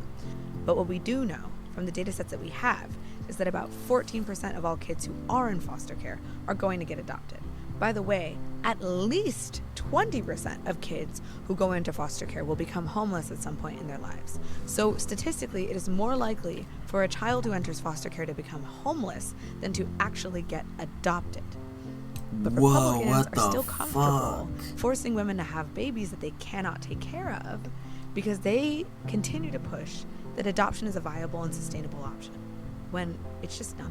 But the whole reason why foster care does not work and isn't sustainable is because those same conservatives chose to take away billions of dollars in funding from the organizations that help maintain foster care and provide for lower income families. So they're using fetal welfare for political leverage while not only not giving a fuck about them once they're born, but actively making their lives harder once they are no longer a political use to them. And you call yourself pro-life. You despicable, dirty bastards. You would force women to give birth to the children of their rapists while refusing to help them attain basic human resources like food. Yup. Yup. Literally nothing to add to that. I thought it was related to Charlie Kirk, I'm sorry. Earlier this year, Customs and Border Protection stopped Hassan at the airport and questioned him for 2 hours, even though he was born in New Jersey. I just have a policy of not letting fear dictate my life, and I try to appear in public without any sort of security to the best of my ability. I mean, that might change in the future now, but you know, I don't just do public events and speaking engagements. I speak at rallies and whatnot, but I also do protest coverage, right? Like I don't stand behind the police line. I'm in front of the police line, and I've been shot at and maced and tear gassed by the police. Yeah, exactly. Rubber bullets fly by my head in very kinetic and chaotic environments. This changes a little bit. This changes that dynamic a little bit, but it's like I said, it's just something that it's something that I know is a ever-present threat. You mentioned how you were set to debate Charlie Kirk at Dartmouth a little later this month, and I know you've known him for years. Did you feel like you knew him personally in addition to professionally? No, I wouldn't say I knew him personally. We've only been around one another in very limited environments, never like a personal friendship or anything like that. He was very cordial with people that he debated, for sure. And I think that's seen as like, for a lot of civility fetishists, I think that's seen as like the ultimate thing. And that's why you're seeing a lot of like glowing profiles being written about Charlie right now, because this was a horrifying tragedy that requires people from every part of the political spectrum to try and actively. Sorry about the noise. I was trying to watch that video on Twitter, but Twitter always automatically unmutes your player whenever you go full screen. So, Jesus fucking Christ. bring the temperature down to the best of their ability, even though there are some in positions of power who are doing the exact opposite, like Donald Trump, who's used his tragedy to go after his political enemies or who he perceives as a real threat. But I think a lot of liberal institutions have reflected on Charlie Kirk's output as simply a political activist who always wanted to have open-minded conversations with people, and not a... Yeah, I would say they rate it as like a technical success, is how some people have processed it. He was very successful, I think. He was certainly very, very successful he was a shrewd political operative and very successful in that regard. Absolutely. And I think most of his success did come from TikTok later down the line. As someone who closely tracked his career, I noticed that the first time he was actually reaching real audiences of the youth was in the aftermath of his like big TikTok push and big TikTok initiative. He already had the infrastructure built in high schools and college campuses with Turning Point USA, but that had reached a limited success, I would say, despite the endless amounts of money that it was getting from wealthy Republican institutional mega donors. But this big TikTok push, the Steven Crowder style change my mind debates that he was doing, or packaging as like simply trying to arrive at a truth by using the format of debate, even though I think it was just very successful Republican propaganda. That format actually did garner a lot of attention from Gen Z voters. Well, now you see that format everywhere, right? You see Jubilee. Like, I'm sort of wondering, as someone who is prepared to go into debate with Charlie Kirk, would you say anyone won or lost the debates you had? Like, was that the point?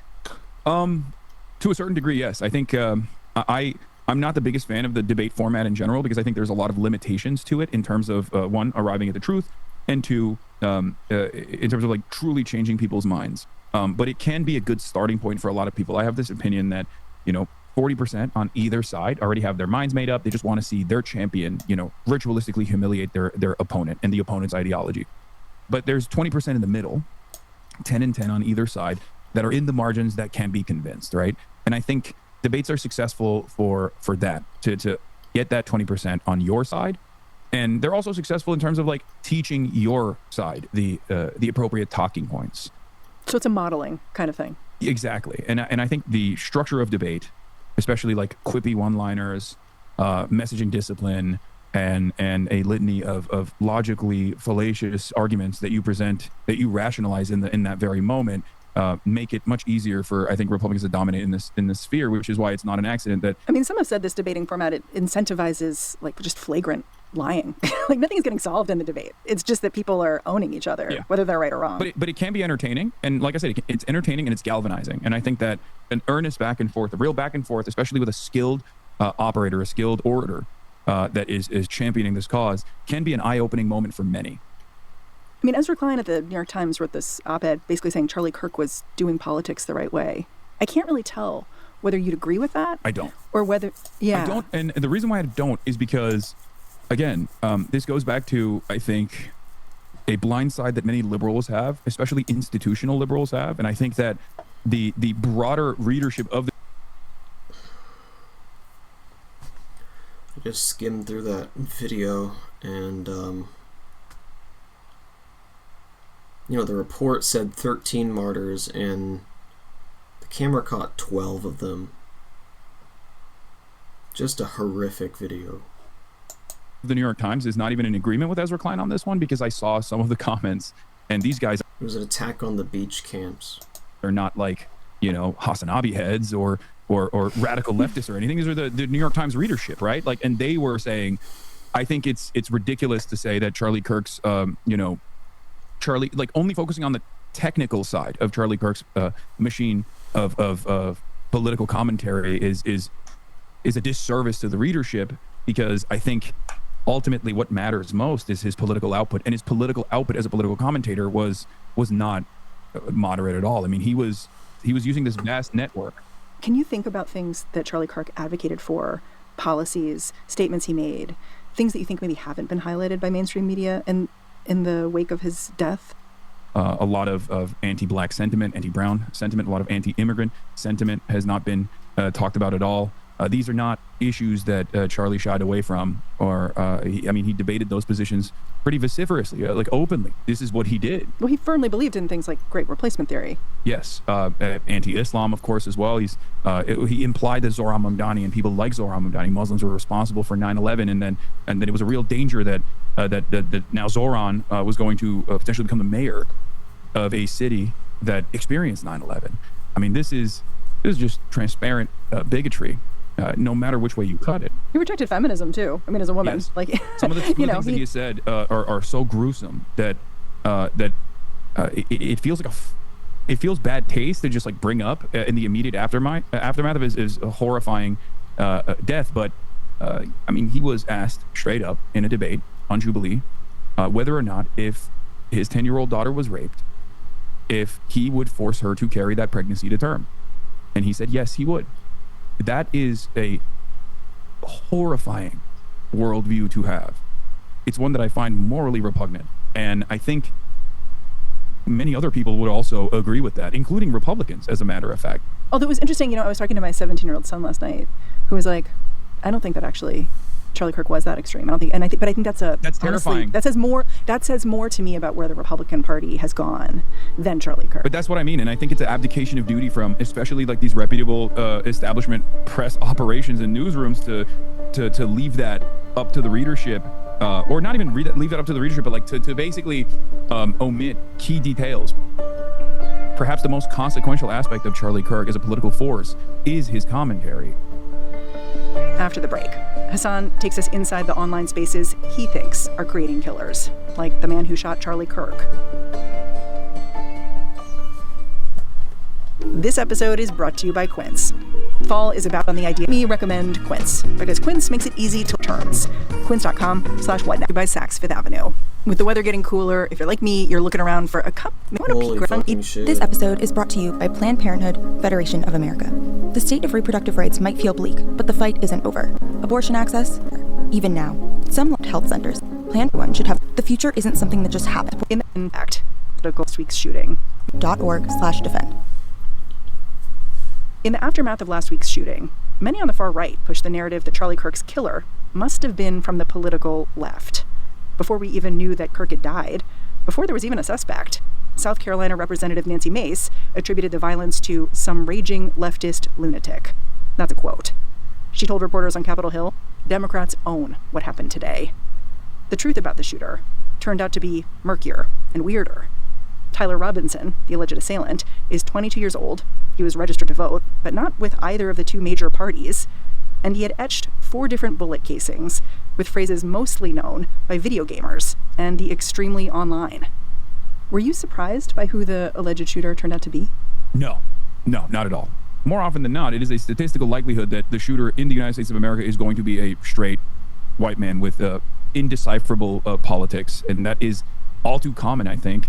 Even when we find out the background of like school shootings, especially in this past year and a half, has been there was a female school shooter, and there was a black school shooter, as a matter of fact. But both of these school shooters still were radicalized in a network of Telegram channels that were far-right neo-Nazi Telegram channels. The Order of Nine Angles is one of them.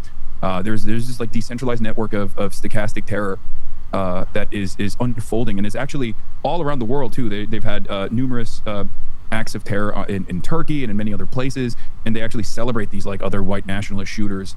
This shooter was writing things on bullet casings too, and in the beginning the rumors, which were wrong, were that it was having to do with quote-unquote transgender ideology. Yeah. When you read about what was actually theoretically on these bullet casings, it was memes. It was incredibly online references to video games. Did you recognize this stuff when you heard it, when you watched the press conference?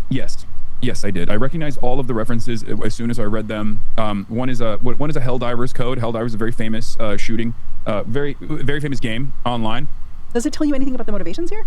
You know, the worst part about this is it doesn't. And even like Ciao Bella being written on one of the casings is like, under normal circumstances, that leads me to believe that this person is most likely a leftist, because this is an international call for anti-fascism, right? Right. But from what I understand, the dynamic is unclear, because not only the shooter's background, and again, like I said, we still don't have enough information to put forth a significant psychographic profile of the shooter, because unfortunately a lot of people don't understand how these memes and things like that online work. They don't get it. Some things are cynically deployed. Yeah, I mean, in our work Slack, someone was basically positing that, this has evidence of being about kind of nihilistic, masculine gamer culture thing, which is like starting from the left-right frame may not even be the right framework to layer over this person and their ideology. I just don't know if you'd agree with that. I think, well, the reason why I don't fully agree with that is because like there is an increasing movement of ultra nihilistic, oftentimes still like esoteric neo-Nazi adjacent, so obviously far right instances of stochastic terror that are coming from some of these groups that I talked about, where they actively try to radicalize and groom very young people that have significant mental health complications into committing these atrocities, and they consider them to be like heroes, right? This is a growing concern, and they operate within Roblox, they operate on Telegram channels, and I think we are woefully incompetent at dealing with this kind of internet radicalization. And the one thing we do know is that this person had access to weapons, because we've seen the photos, family photos of kids with guns and gun assembly kits, and they seemed very threaded throughout the family culture. Yeah, it's clear. I mean, this person, from what I understand, has been around guns since he was 8 years old, and that is certainly a interesting aspect of American culture. As someone who came here when I was 18, I could not understand that at all. I thought that was very strange, but that's certainly something that is very normal for a lot of people, both living in Utah, but just like all around the country as well. So. Yeah. I want to ask you one more thread of questioning, which is just, do you think there's someone on the right who's going to take up Charlie Kirk's mantle, this kind of debate me culture that he thrived in? Oh, absolutely. Do you want to participate in that? Like if someone else says, I'll debate you at Dartmouth? Maybe. It depends. But there are already people that are on the right salivating at the prospect of taking on that position. That is an absolute certainty. I've seen Ben Shapiro talk about how he's going to carry that mantle for Charlie almost immediately after Charlie's death. I've seen a far-right neo-Nazi by the name of Nick Fuentes gain a lot of prominence in the aftermath of this. A lot of people on Twitter are now celebrating that, like, Nick Fuentes is going to be this new beacon, this new figure that will move the youth. Would you debate Nick Fuentes? I can't say, because the way that I bracket off people who are, people who have openly denied the Holocaust and things of that nature, and don't shy away from the moniker of fascism, is that not platforming them is probably the appropriate way to go. However, if their platform grows to such a size that they have, that they become like a real figure, a real figurehead of a movement, then that dynamic changes. That calculation changes a bit for me. That seems to be the problem we've locked ourselves into, Yeah. Like, yes, it would be better to not platform people with these ideas, but when they have this much power, you have to engage with them. And then you're in a cycle. No, absolutely. But I think it's, it's getting there, whether we agree with it or not. It does seem like that is, at least for the online wing, at least for the youth wing of the Republican Party, it does seem like it's moving in that direction. And the reason why I say this is because, like, Charlie Kirk, I think, would not be considered a moderate person 10 years ago. No. Like their position on, saying the Civil Rights Act was a mistake, or talking openly about how they would be fearful of a black pilot, right? Yeah. As opposed to like a white one. Like these are things that I think were outside of the permission structure for regular mainstream conservatives and conservatism in general. They might have believed it, but they just wouldn't entertain it. Or say it out loud. They wouldn't say it out loud. And I think now we've moved into that space where a lot of mainstream conservatives are saying the quiet part out loud, which of course normalizes even more extreme rhetoric on that side. I mean, it sounds like you're saying Charlie Kirk was killed, but Charlie Kirkism is alive and well. Well, the spirit of contemporary conservatism is still very much in action. So the project that Charlie Kirk played a formative role in is still continuing, yes. Before we got off the line, I asked Hassan to do one more thing for me. Tell me what he would have said to Charlie Kirk if they had gotten the chance to debate next week. I think I was just very ready to point out the inconsistencies with the administration that he most associates himself with, the Trump administration, and there are so many. Refusing to address the affordability crisis, and ruining the economy further with a terrorist regime, and also these mass deportations. First and foremost, I think it's a horrifying incident in general. It's very violent in general for these communities. I was going to talk about all of that, but then also about the inconsistencies of having an America First position that sometimes seemingly puts Israel first, and even American foreign policy at odds. Thought you could win the debate. I can hear you. Oh, I mean, yes, for sure.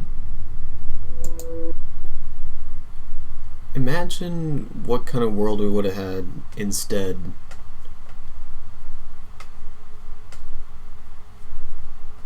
If Hassan got to debate Charlie Kirk instead of Charlie Kirk being murdered.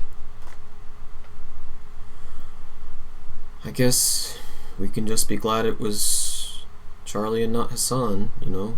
Well, we're not glad anyone's dead. Moving on.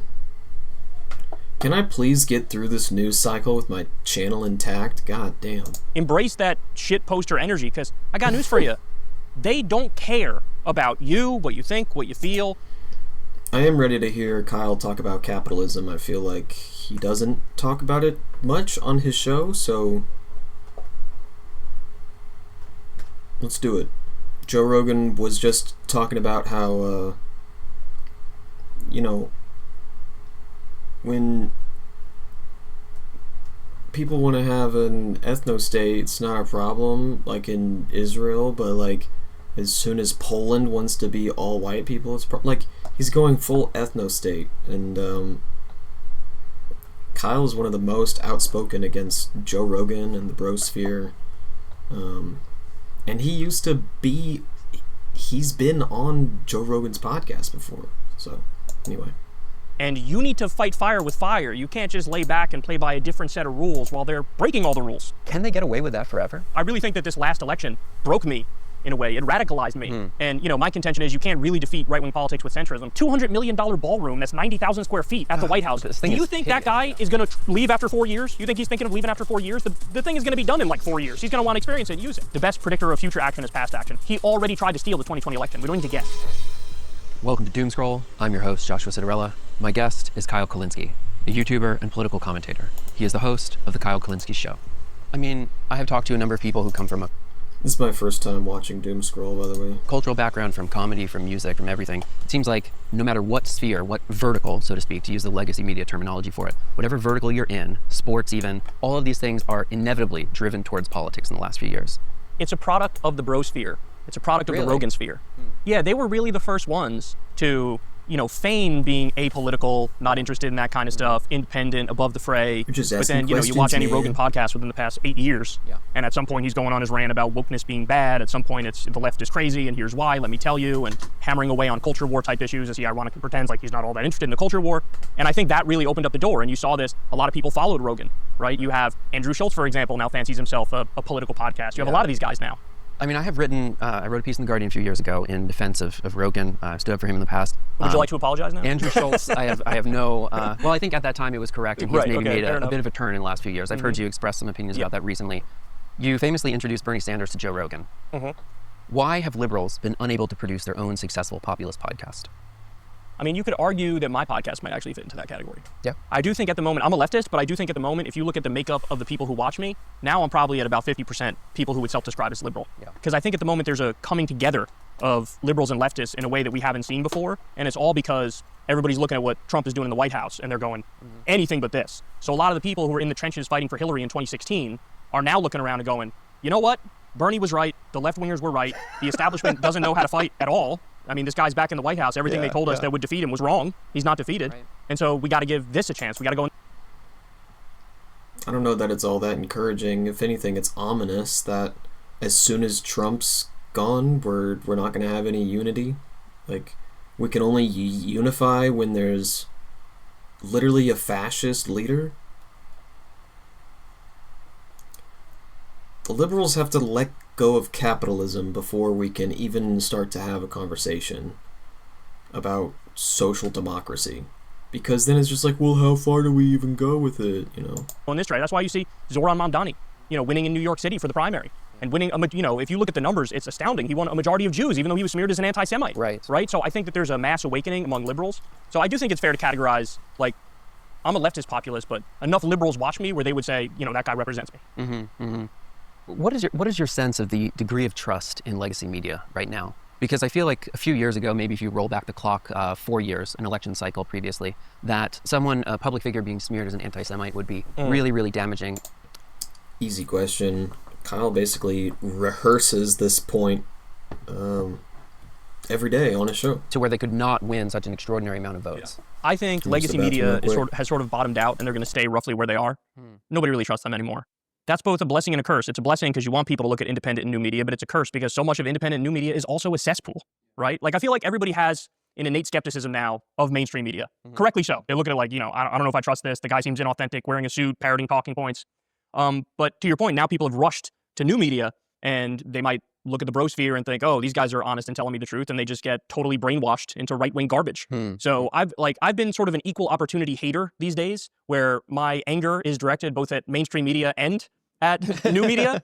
But for mainstream media in particular, I feel like the real death knell is the genocide in Gaza. Yeah. Like, every now and then you might get one story that comes out where they do a half-decent job, but this thing is not discussed as the moral atrocity and horror that it is. Yeah. In a world that made sense, you'd have this like on a loop, 24/7, nonstop coverage. You'd have people accurately calling Benjamin Netanyahu a war criminal, saying he should be arrested. Like, these are just objective things to say. This is not like an opinion, right? And they don't do that. And I think that's one of the main reasons, especially with younger people, why they still have this burning, passionate hatred for mainstream media. And I don't foresee it getting better. I think it's only going to get worse. But at the same time, the advertiser money really props them up. So I don't see them going anywhere. Even though their ratings are bad, they're just going to be on air speaking into an old age home from now until the end of time. Right. Well, I mean, there is a little bit of a saving grace in that the advertisers are motivated by profit. And if nobody's watching it at all, they can't recoup their spend on it. So there's a little bit of a kind of constraining mechanism there. That's true. But I think the legacy of the name of CNN is like enough to make CNN. People act like it's 1987 or 1998. And you said, CNN, the name. And so I do think that it's a ghost town. But at the same time, I think the advertisers might be silly enough to say, yeah, go ahead, give them the money, keep them afloat. They had the whole market dominated, right? They had it cornered because there was no alternative for a long time. And they also had a more robust fact-checking department and editorial gatekeepers. And this is in the theory of value as it pertains to media. Like, the restrictions on the flow of capital, basically not being able to buy placement in legacy media, is what built up all of that value, right? And now what's happening is that you're seeing these brand names basically sell off their credibility to the advertisers as you have this rise of the other sphere. On the topic of, I want to segue us into this, on this topic of alt media, why is the right wing so overwhelmingly dominant? There was a 2025 Media Matters study, I'm sure you've seen this, and we can dispute their method of categorization and all this stuff, but they report, and I think it's... This is a really boring question. Holy shit.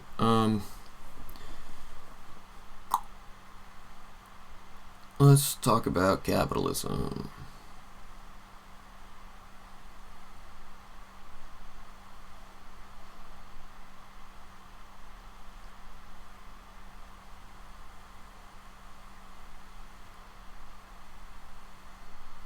I don't see it.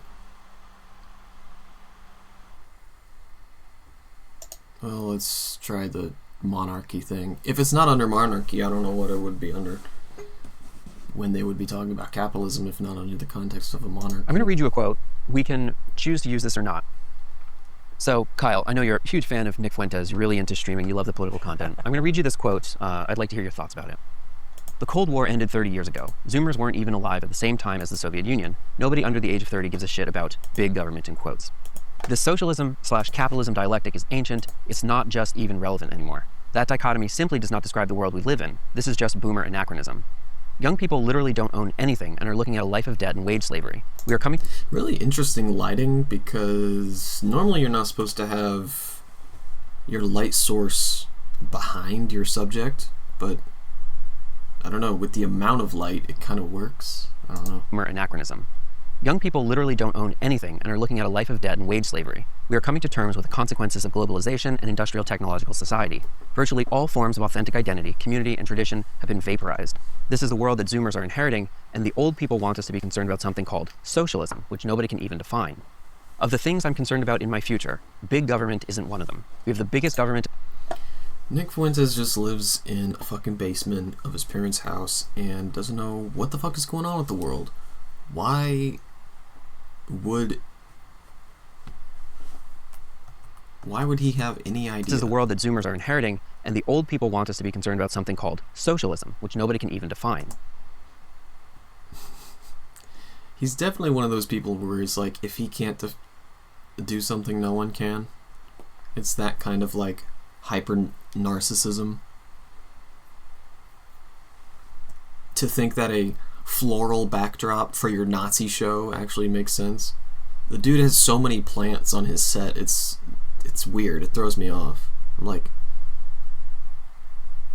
this looks like you're on MSNBC. I don't know.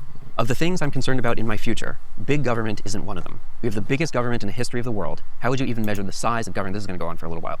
Is it spending? Is it personnel? Constitutional authority? It's a completely nonsensical term, and even if you could come up with a metric, it would be irrelevant. Imagine telling some underemployed 25-year-old college grad in Ohio that government spending as a percentage of GDP went down this year. Oh, cool, by the way, I can't afford healthcare. Nobody cares about Ronald Reagan. Fuck the free market, Ben Shapiro should be taxed at 100%, and if that makes him leave, then good. How should we understand these new, what I would call class resentment, if not class consciousness? How should we understand these currents that are emerging on the right? I don't believe them. I don't believe them. There's a video of Nick Fuentes from a couple years ago that I played on my show. And in that video, he talks about his deep, seething hatred of the poor. And he repeats it over and over again. And he says, I love the rich. I want to be rich. I want to be around rich people. I hate poor people. Fuck poor people. That are his actual feelings on that. I think any time a fascist or a white nationalist flirts with language like that, they do it because they're... And in my short time of watching Nick Fuentes clips, he's also contradicted himself on the Christianity of Charlie Kirk. Before his death, he was calling him a fake Christian. And now they're saying he was murdered because of his Christianity. Bro, Nick, which is it, dude? Bro is just talking. He's just fucking talking. And that's what narcissists do. They don't care about the consistency of what they say. They just get the next fucking episode of the show out there, you know? You can watch it with some of these like comedians as well. They run out of shit to talk about in like their first 100 episodes.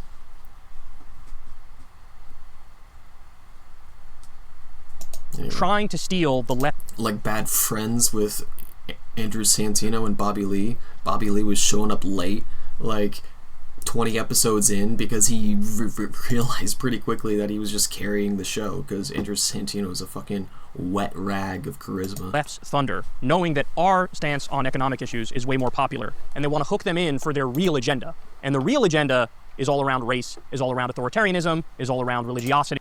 By the way, Hassan loves Andrew Santino. It was a red flag for me. I was like, what? It's like Justin Bieber's favorite comedian being Chris D'Elia. It's like, bro... I mean, we don't listen to Hassan because of his opinions on comedy, though, let's be real. I feel like Hassan can't even tell when a joke is being told sometimes. He has crashed out at chatters who are legitimately just joking with him, and he's realized it later. Pillow, as a Hassan enjoyer, I'm sure you've maybe seen this happen before. There are some jokes that go way over Hassan's head sometimes. Is all around, making the country be an ethno-state, effectively. And if you listen to his show, that's what he talks about. He doesn't talk about the minimum wage. He doesn't talk about unions. He doesn't talk about universal health care. He fucking never brings those things up. The things he talks about are exactly what you'd expect. It's fuck the Jews. It's black people are inferior. It's all the things you'd expect. And so people need to be really careful when looking at these right-wing figures because, yes, he's more honest than most right-wing pundits, but he's honest about those things. He's trying to hook people in when it comes to economic stuff. And this is a tale as old as time. This is a tale as old as time that fascists do, is they pretend like, oh yeah, totally, we're for the working class. Yeah, no, we got nothing against socialism, bro. But of course, what did Hitler do? He killed the communists, right? So everybody needs to be very careful around these issues in particular when it comes to the right, because it's one of those things. It's that Wint tweet, the drill tweet. You don't have to hand it to ISIS. And this is one of those issues. It's like, no, you don't have to hand it to these white nationalists. They don't mean that shit. They don't care. There was a guy who literally said, I think it was a liberal guy, who was like trying to give Nick Fuentes credit where credit's due for being anti-Israel. I'm like, dummy, he's an anti-Semite. Of course he's anti-Israel. He'd be anti-Israel even if they weren't subjugating the Palestinians and it wasn't built on stolen land. And now he's talking about genocide? Give me a fucking break, bro. About economics. It's all about an ethno-state. They really think if you rid the country of minorities, then everything's great.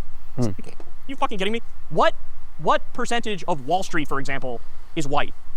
99 point something, right? And these assholes fucked the entire country, committed fraud on a grand scale, crashed the global economy, bankrupted their companies, got bailed out, got free tax money in bonuses. And what, I'm supposed to think just because somebody's white, they're going to do right by the country and fix the country? It's total fucking bullshit. But if you watch them, that's what they actually believe and that's what they actually talk about. So I don't take anything they say on economics seriously. I mean, it is unmistakable in this country that the overwhelming majority of people are downwardly mobile, right? Marxists would call this proletarianization. They're falling from the upper class, middle class into the working class. And so if you are looking to put together any political coalition, you need to address that shared experience, right? The class experience of being disappropriated, downward mobility. And I've been thinking about this a lot. I haven't yet. I'm going to try it out here. So it first came across my news feed, speaking of FDR, when Curtis Yarvin was interviewed in the New York Times saying that FDR ran the United States like a startup, which is wrong because startups are lean. That's how they outcompete incumbents. And the one thing that private companies can't do is print their own money, which defines a fucking government. But it really made me start thinking that he actually gave away the game. He gave up the ghost with that one, because the game, just as you're describing here, as Nick Fuentes is doing, as all these guys do, is they kind of head fake what the class politics should be, and they head off the competition, right? So someone who is downwardly mobile in their workplace, to use the example of Nick Fuentes, they're going to hear that rhetoric and they're going to steer towards his project. Right, correct. But what they need to be steered into is organization in their workplace, trade, rank and file trade unions, and so on. And similarly, if you were looking to head off a social democratic movement, let's say, that had FDR-like powers, neo-FDR, meaning an empowered executive branch, you would have to make that a very poisonous idea and start to incorrectly call it a dictator. And I think a lot of the rhetoric from the most successful brands on the right are basically trying to rhetorically head off the left positions by incorrectly describing them. Can they get away with that forever? No, they can't. Because like I said, now the Democratic id, the liberal id, the leftist id is coming out and we're not playing anymore, right? And we're being way more aggressive, we're being way more straightforward, we're being way more honest about what we actually think and what we actually believe. And I don't think they can beat us. If it's an id-to-id fight, we win. Because shoving minorities in concentration camps and making this country an ethno-state is a lot less intuitively appealing than somebody on the left saying, you deserve higher wages, you deserve health care, you deserve to be in a union so you have better benefits, you deserve all the things that would make a decent, middle-class life where you feel like there's hope and you feel like you have a future, right? You paid vacation time by law. I'm a big fan of a 4-day work week. All those things. Sounds great. And you're right. And so in a head-to-head fight, they're losing that fight 10 out of 10 times, which again is why they have to try to co-opt our rhetoric to make people, no, see, come over here. We'll give you all the economic stuff you like, but racism too, right? Hang on. That guy just got to say that he, imagine your job as a journalist and you get to say at your job and get paid for it. Yeah, I think a 4-day work week sounds great. And we're like, no racism, and we'll give you the economic stuff. And the difference is we mean it. They're not actually going to do the economic stuff. Yeah. So I do think, and I think that the coalition, I've had this conversation a lot recently, me and Crystal have. The coalition that's a winning coalition is liberals, leftists, and independents. And, I think what people need to realize is that 37% that is still with Donald Trump at this exact moment. Electoral coalition, correct, yeah. That 37% that's still with Donald Trump at this moment after every single thing he's done, they're gone. Yeah. They're gone. Not worth trying to win. No. Sure. No, because you'd have to effectively change your core values to pander to people who simply don't agree with you. Some people are just theocrats, and you're never going to convince them that, whatever. They're just, divinity is their worldview, and it's not worth debating. Want bad things for other people. It exists. This is something we have to contend with, because normally as leftists and liberals tend to do this too, feel like, everybody generally wants the same. Yeah, not everybody leaves a cult the same way. Some people never do. Things. No. I think most people want. Correct. But not everyone. But that 37% that's still with Trump after he set up concentration camps. 37% is high. Insane. And that's the realization that I've had in this second Trump term is, that's higher than I thought it was. I always said it's anywhere between 26% and 33% I think is the actual floor. Yeah. And I stand by that. It might be more close to the high end there. It might be more like 33. But when the shit really hits the fan, that's where he's going to be at rock bottom. And that 33%, sayonara. Are they, sorry to get into the weeds on this, but is that 33%, is it a cult of personality around Trump? Or are you understanding that a third of society is just ideologically fascist? Both. I think it's both things. I think it's both the cult around Trump and they're ideologically fascist. And that is more than I would have thought it was previously. Yeah. I had a lot of hope in human communication and persuading abilities. Yeah. And then as time has gone by, it's like, I don't know. Because, and I with my own family, I experienced this, right? With my extended family. Yeah. You go to a holiday event, and of course, I never want to talk politics at these family events, but maybe an uncle of mine will or some shit. And, you're 2 minutes into the conversation, and you're going, there is a 0% chance this ends in any ameliorable way, right? You're going, there's no way. We're hitting a brick wall within the first 2 minutes. And unfortunately, I think that's common. And it's not, I'd like to have the optimistic view of, oh no, you could change a lot of minds and stuff. And don't get it wrong. You can do that to some extent, but it's just less than what I originally thought. Yeah. Okay. Well, as as a counterpoint to this, what if there is, let's take that example of post-war up until the 1970s, and there's some section of society that is just ideologically theocratic or fascistic or something like that, but they exist in a workplace in which they have rank and file, very organized, disciplined trade unions. What if their own personal ideology is not the determining factor in how they vote? Is there a possibility through workplace discipline that you can move this electoral majority? Yeah, I guess. And also, there's the other elements that we discussed previously of culture in general over time and vibes over time. Right. I think those things can sort of take somebody who, you might be able to get somebody who doesn't actually agree with you to vote for you based on those grounds. So that is definitely a possibility. But I think the path at the moment is more clear than it's ever been moving forward because you know who's reachable and who's not reachable. And there should be no time wasted going after the not reachable ones. On YouTube, I feel like with this show, I have a very clear idea of the target audience I'm trying to reach. Who are you trying to reach with your content? Oh, anybody who listen. Anybody who listen. There was a long time when it was my audience was 90% male. And now that's changed recently. I'm maybe 70 or 80% male. YouTube is overwhelmingly male dominated. Yeah. But recently it's changed to 70 to 80% male. And when you look at the one thing I'm not happy about, I'll say, is we looked at the demographics the other day, which I never do, by the way. I never look at YouTube statistics. We don't need the inside baseball stuff. What's up, Vitor? Welcome. About to check in on the guy that was accidentally in the Nepal Revolution. Oh, man. Craziest video I've ever seen. One of the craziest I have ever seen, dude. Yeah, it seems like other people have been following what's been going on with him. Well, first of all, what's new with you, Vitor? What's going on? Anything new?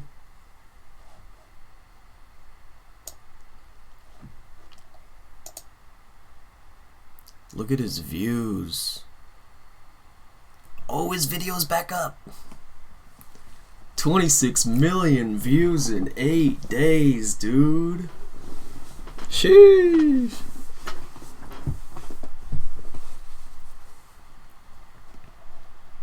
Bolsonaro has skin cancer. According to CNN Brazil, Bolsonaro has skin cancer. Oh no. We'll have to look into that.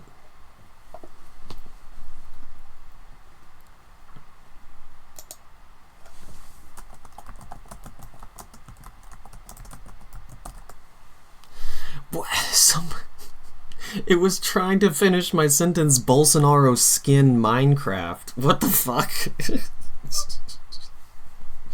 Hey, you want a Bolsonaro skin for your Minecraft character? Oh. He has skin lesions removed.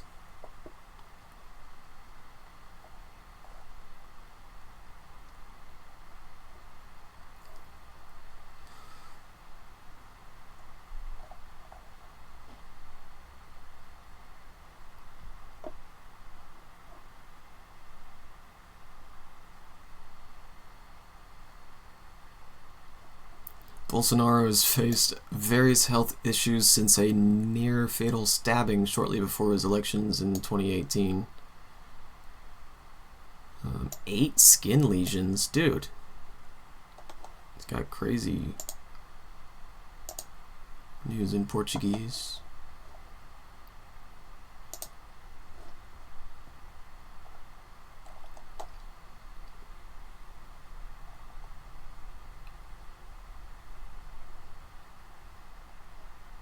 Okay, tests identified 2 lesions compatible with skin cancer in the former president, who was recently discharged from the hospital. He had been admitted yesterday after experiencing hiccups, vomiting, and low blood pressure.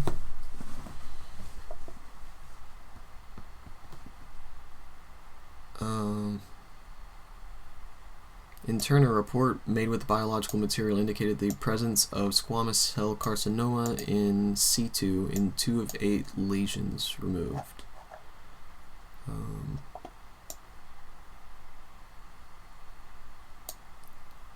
According to the doctor, the lesions located on the former president's chest and one on his arms are early and only require periodic evaluations.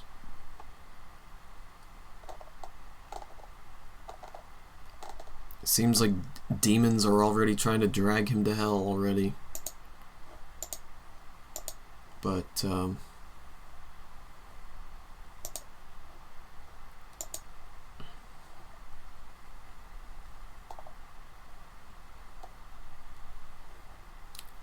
yeah, I like that. Like, no. You gotta stay alive and serve your sentence. Oh, man. Look at this. 4.3 million views in 5 days, 1.3 mil in 3 days, and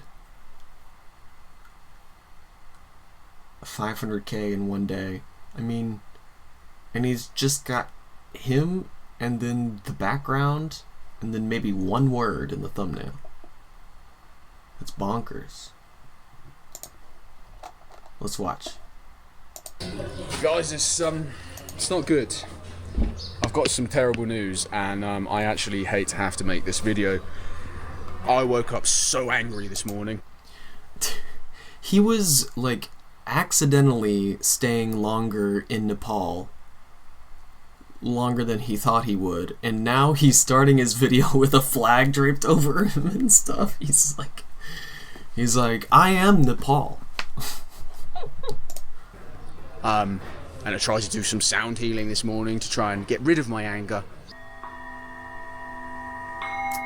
But all I could think about during that sound one healing with the culture was why? Why has this happened? And how can I get it back? Now, if you don't know, the video of your revolution has been cancelled. They've taken it down on claims of copyright. Apparently there's music in that video. Have we... What? Music from 0 minutes and 0 seconds to 23 minutes and 0... Come on. On behalf of WhatsApp? What kind of corruption is that to get his videos censored? Whatever claimant that is got pressured by the government, I bet.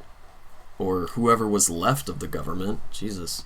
I don't know, that's weird. I've never seen a claim that long. And we watched the video, there was no music in it. That's weird, but the video has since been put back up. Apparently there's music in that video. Have we watched the same video? Because I've watched it about 100 times trying to edit it over and over and over again, and there's no music in that video. There is only the music of fire, of chanting, of burning, and absolute, well, tear gas going off as well. So I can't quite understand it. It's a company that goes by the name of Culture Machine Music, and they seem to have an Indian number linked to their account. And last night, about 2 AM, the video got claimed. And we need to get it back up. So you've seen that video? Yes. You've seen the whole thing. Was there any music in it? There was not any music. Like, it was totally natural. I'm also so shocked about it. It was not good thing, you know. Yeah. Like, you never copied anyone's music. You never did anything wrong. There was only fire and tear gas and things like that. Yes. I would have understood if YouTube had taken it down for demonetization, and I wouldn't mind if I was demonetized. I never thought I was going to get monetized for that video.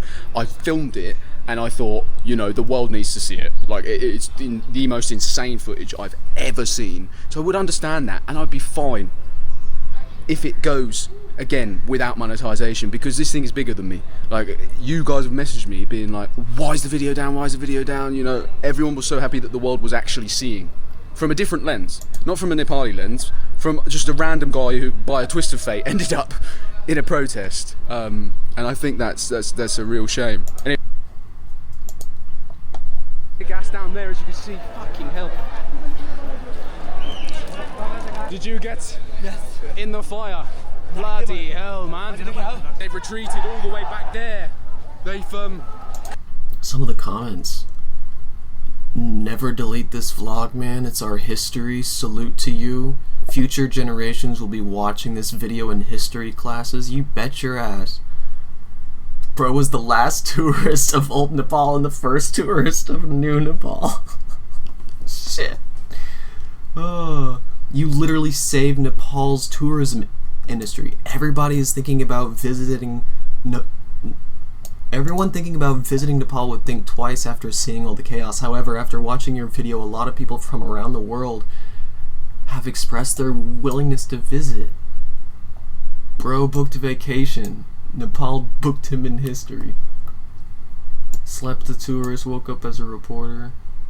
Bro didn't choose journalism, journalism chose him. Bro unintentionally became part of the history of Nepal.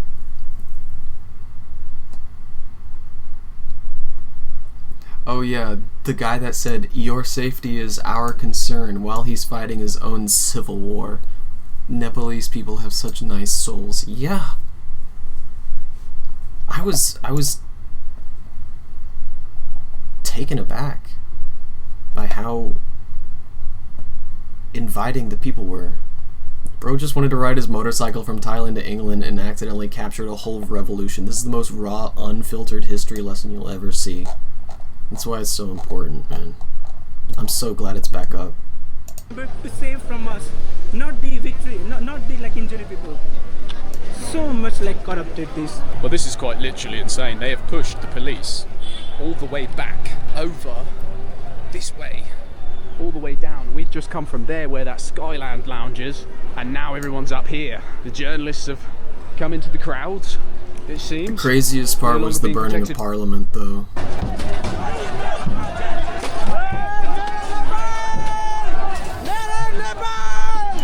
They're not stealing anything.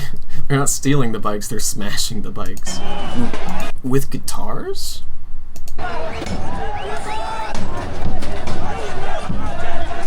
No. They're using like street signs and shit. God, this footage rocks.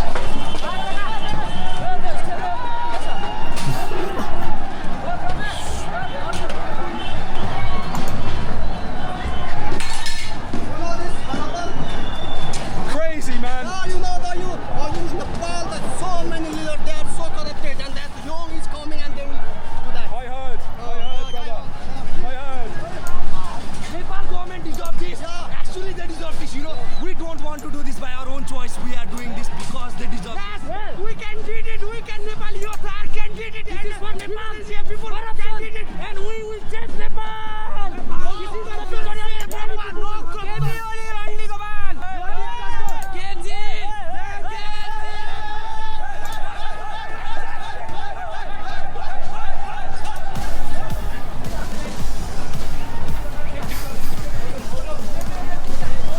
This is crazy. They're waving the army goodbye. The army is gone.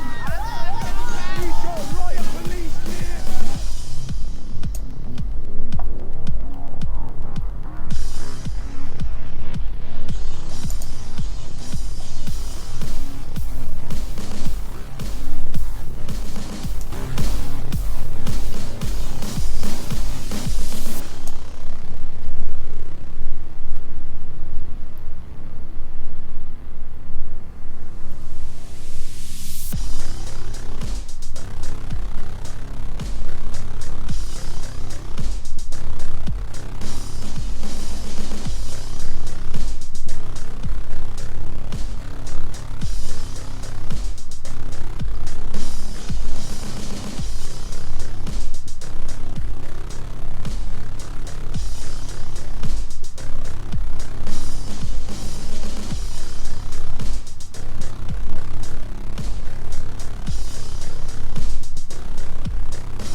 Hell yeah, dude.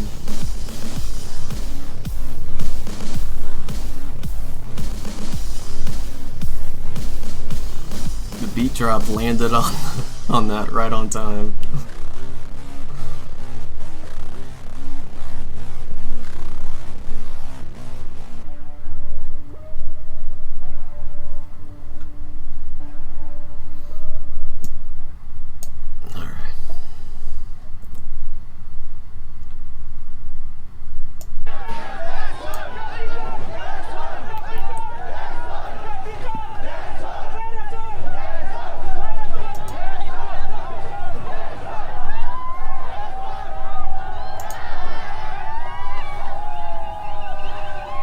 tell my kids this was,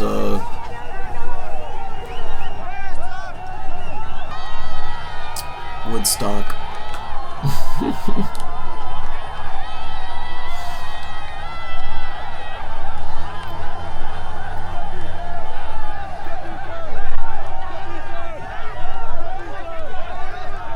Nah, just kidding.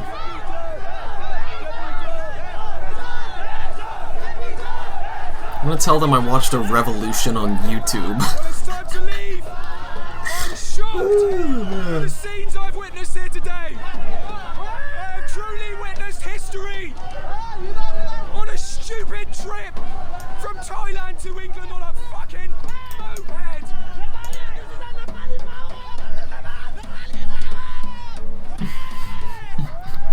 And with that, I'm gonna go back to my motorcycle. This is and I'm gonna get the hell out of here! Power up, you Tendi! Fucking amazing.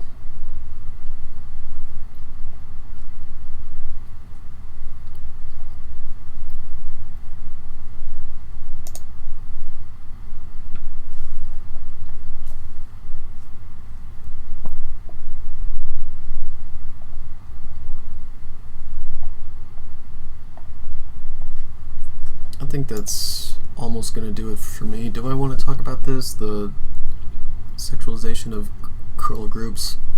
Like I said, I have nieces, and sometimes I find music that I'd like to recommend to them, and obviously through the appropriate channels of their parents. But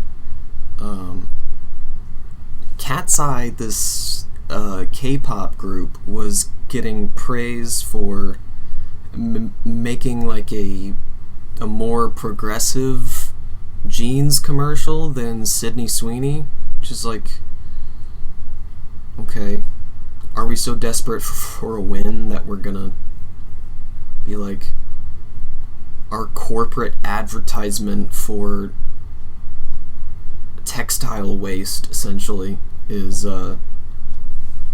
not fascist. It's not a white supremacist message. I mean, but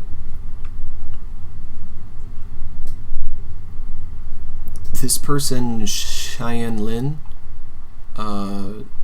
brings up a good brings up good points and puts it in the framing of capitalism. In this video I talk about the sexualization of girl groups, specifically Cat's Eye, as well as the weaponization of fourth wave feminism and choice feminism, as well as the corporatization of diversity and inclusion movements as a way to assuage criticism of capitalism. Assuage criticism. So last month, August 2025, it was revealed by music producer Pink Slip aka Kyle Buckley that he inserted a porn soundbite into the song Gnarly performed by the girl group Cat's Eye. But we're working on Gnarly. It just needed a little extra something. It needed a little extra juice, so we're looking through some sounds. Solo the sound, so we can just hear. Oh, this one right here? Okay. According to an industry insider, Bang Shi-hyuk, the creator of the group, probably knew about it too. A group's producer always grants the approval for the final version of a song. It would be near impossible to say that a producer did not know or did not intend for some element to be included. God, dude. Jail. Put them in jail. I don't know. That's so skeevy, dude.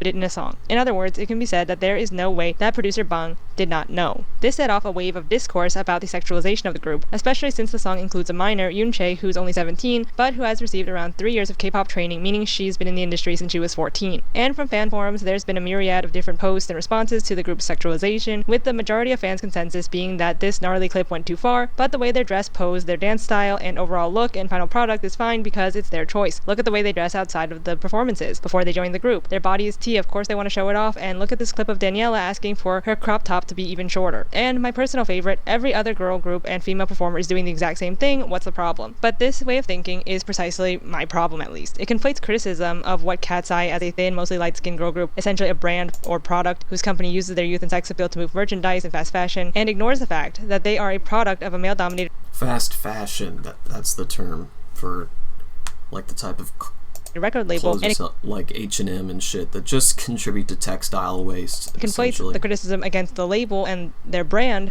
with criticism against these young women as individuals. And I'd say it's pretty clever on Hybe UMG Geffen. Like, look up how much denim specifically is in the ocean. Part to co-opt feminism and diversity, so it always makes it appear that when criticism does come, it makes it seem as though we're criticizing these young women, the label's employees, instead of the label itself. Thus, it becomes increasingly difficult to say anything negative without sounding again like you're attacking the artist or their fans. And I hate that. I hate that the label gets to do that and that it works. I hate that fans make videos about how the Gap campaign is so important and diverse and are like, take that, American Eagle, when they're both selling fashion made by underpaid workers. I hate how fans can pretend that the diversity of the group is so impactful as an image, but then hypocritically say that upholding thin beauty ideals and the way they dance and dress apparently has no impact on young girls, or that it's not a problem because it's their choice. I hate the selective outrage of the fandom who want to act as if the group isn't being sexualized or holding up a specific mold of what a female pop star can and should look like, but then will get angry at the gnarly soundbite. Sorry, but you can't have your cake and eat it too. But it seems to me that both their label, Hybe Geffen, and their fans want to, because to critique the entire product of Cat's Eye would mean to call the entire thing out as just rehashed Y2K sexism, but with diversity and feminist girl boss paint on it, and I will not stand for that. Of course, there is bad faith criticism out there that does focus on slut-shaming the girls for how they dress and act, which is wrong, but honestly, how they present and act as individuals with agency, and if they want to be And they are all 18, but it begs the question, who is the next group to be exploited? You know? sexy or not is not of interest to me. Not only because feminism is not based on individual choices and presentation, but also that the feminist and diverse branding of the group was never their choice to begin with, ironically enough. It's something that the label has thrusted onto them, that they were hired to do since Dream Academy when they set out to create a global girl group for this new generation of consumers. That's just part of their brand. What does interest me, however, is the fan culture, and how easily they are swayed into believing that the music industry really has changed and that they are in control of their look and sound and bodies. And though I do think things have gotten better, and I won't deny the fact that representation matters, the staircase challenge really isn't helping. We can't even hold Trump and Epstein and Maxwell accountable for what they did. Imagine where that leaves ordinary victims and young women who are just starting out in the pop industry in a world where abusers and men who sexualize girls get off scot-free. We're living in a post-fourth wave feminist world where both audience members and music studios and executives still want to have their cake and eat it too, where we can acknowledge some bad stuff but continue to ignore the other stuff like costuming and thin beauty ideals because questioning everything would just be too hard, and can't we just enjoy stuff? There is also real good faith criticism that I'm going to try to present here that's not against the individual young women of the group, but against the corporation and larger pop music industry that now gets to hide behind choice feminism and has co-opted diversity initiatives to shield themselves from criticism. And that's what I'm mad about, and that's what I'm going to talk about in this video. And before we start, I'm also part of the problem. I love Cat's Eye, I love their costumes, their choreography, their look, and I want to see them succeed. It's clear that they're extremely dedicated to their craft, and I applaud them for it. But because I am so aware of the long history of the pop music industry exploiting young women for profit, I also err on the side of caution, and I'm very conflicted when I watch them online because I feel like I'm that Jamie Lee Curtis Freaky Friday meme of millennials listening to Olivia Rodrigo. But also, I don't like seeing young women do skinny challenges or be put in the spotlight as products. And it kills me to see Megan and Laura's faces drop during the upskirt shot of Sophia in the debut music video that was of course directed by a man. I don't like seeing young women get turned into products, and yet that is the business and I am a part of that consumer base. But I think what really irks me at the end of the day is that what they're selling both as a group and with brand collabs is all done under this guise that buying fast fashion and bath bombs and light sticks and vinyls is supporting a diversity and women when feminism isn't just an ad campaign and buying stuff. I just find this huge dissonance between the girl boss anthems and then seeing that who's spouting them are still thin, hairless young women employed by predatory male record labels who put these girls on a survival show, and now we can't even say anything against them because don't you want to see them succeed? And before Yeah, that was crazy. Before Cat's Eye was formed, apparently they were on a competition show, like they were creating a reality show out of what, the alleged meritocracy of the K-pop industry. Like, what the Before fuck? we start here, I just want to say that the crux of my argument is that mainstream pop culture and politics have gotten so conservative and have shifted so far right that any form of progressivism, even a diversity ad campaign, can be heralded as a win because that's how bleak things have gotten. And I'm okay with taking wins when possible, especially in this climate, but we also shouldn't stay complacent, especially when performative diversity led us to this point to begin with. Remember when all these brands started caring about inclusion only for it to be performative? I don't know, it could just be me, but I feel like because things have moved so far right, progressive movements or moments get to be more than what they are because we're desperate for a win, without really challenging the status quo, and this in turn not only creates a performance of progress, but also posits more marginalized groups in a scarier light, as if they're asking for too much or doing too much in comparison. Can't you just be happy with performative diversity? Just take the win. I don't know, maybe that's just me. So without further ado, let's go. So what do I mean by these? So this is definitely a great video to look into. I'm not going to watch the whole thing. It's 25 minutes long, and It's a beautiful day outside. I need to touch grass, so I'll encourage you guys to enjoy the day while you can. And, yeah. Live every day like your last. Without the anxiety, of course. And, I'll see you next time. Free Palestine. Fuck Israel. And crush Zionism forever. Take care, y'all.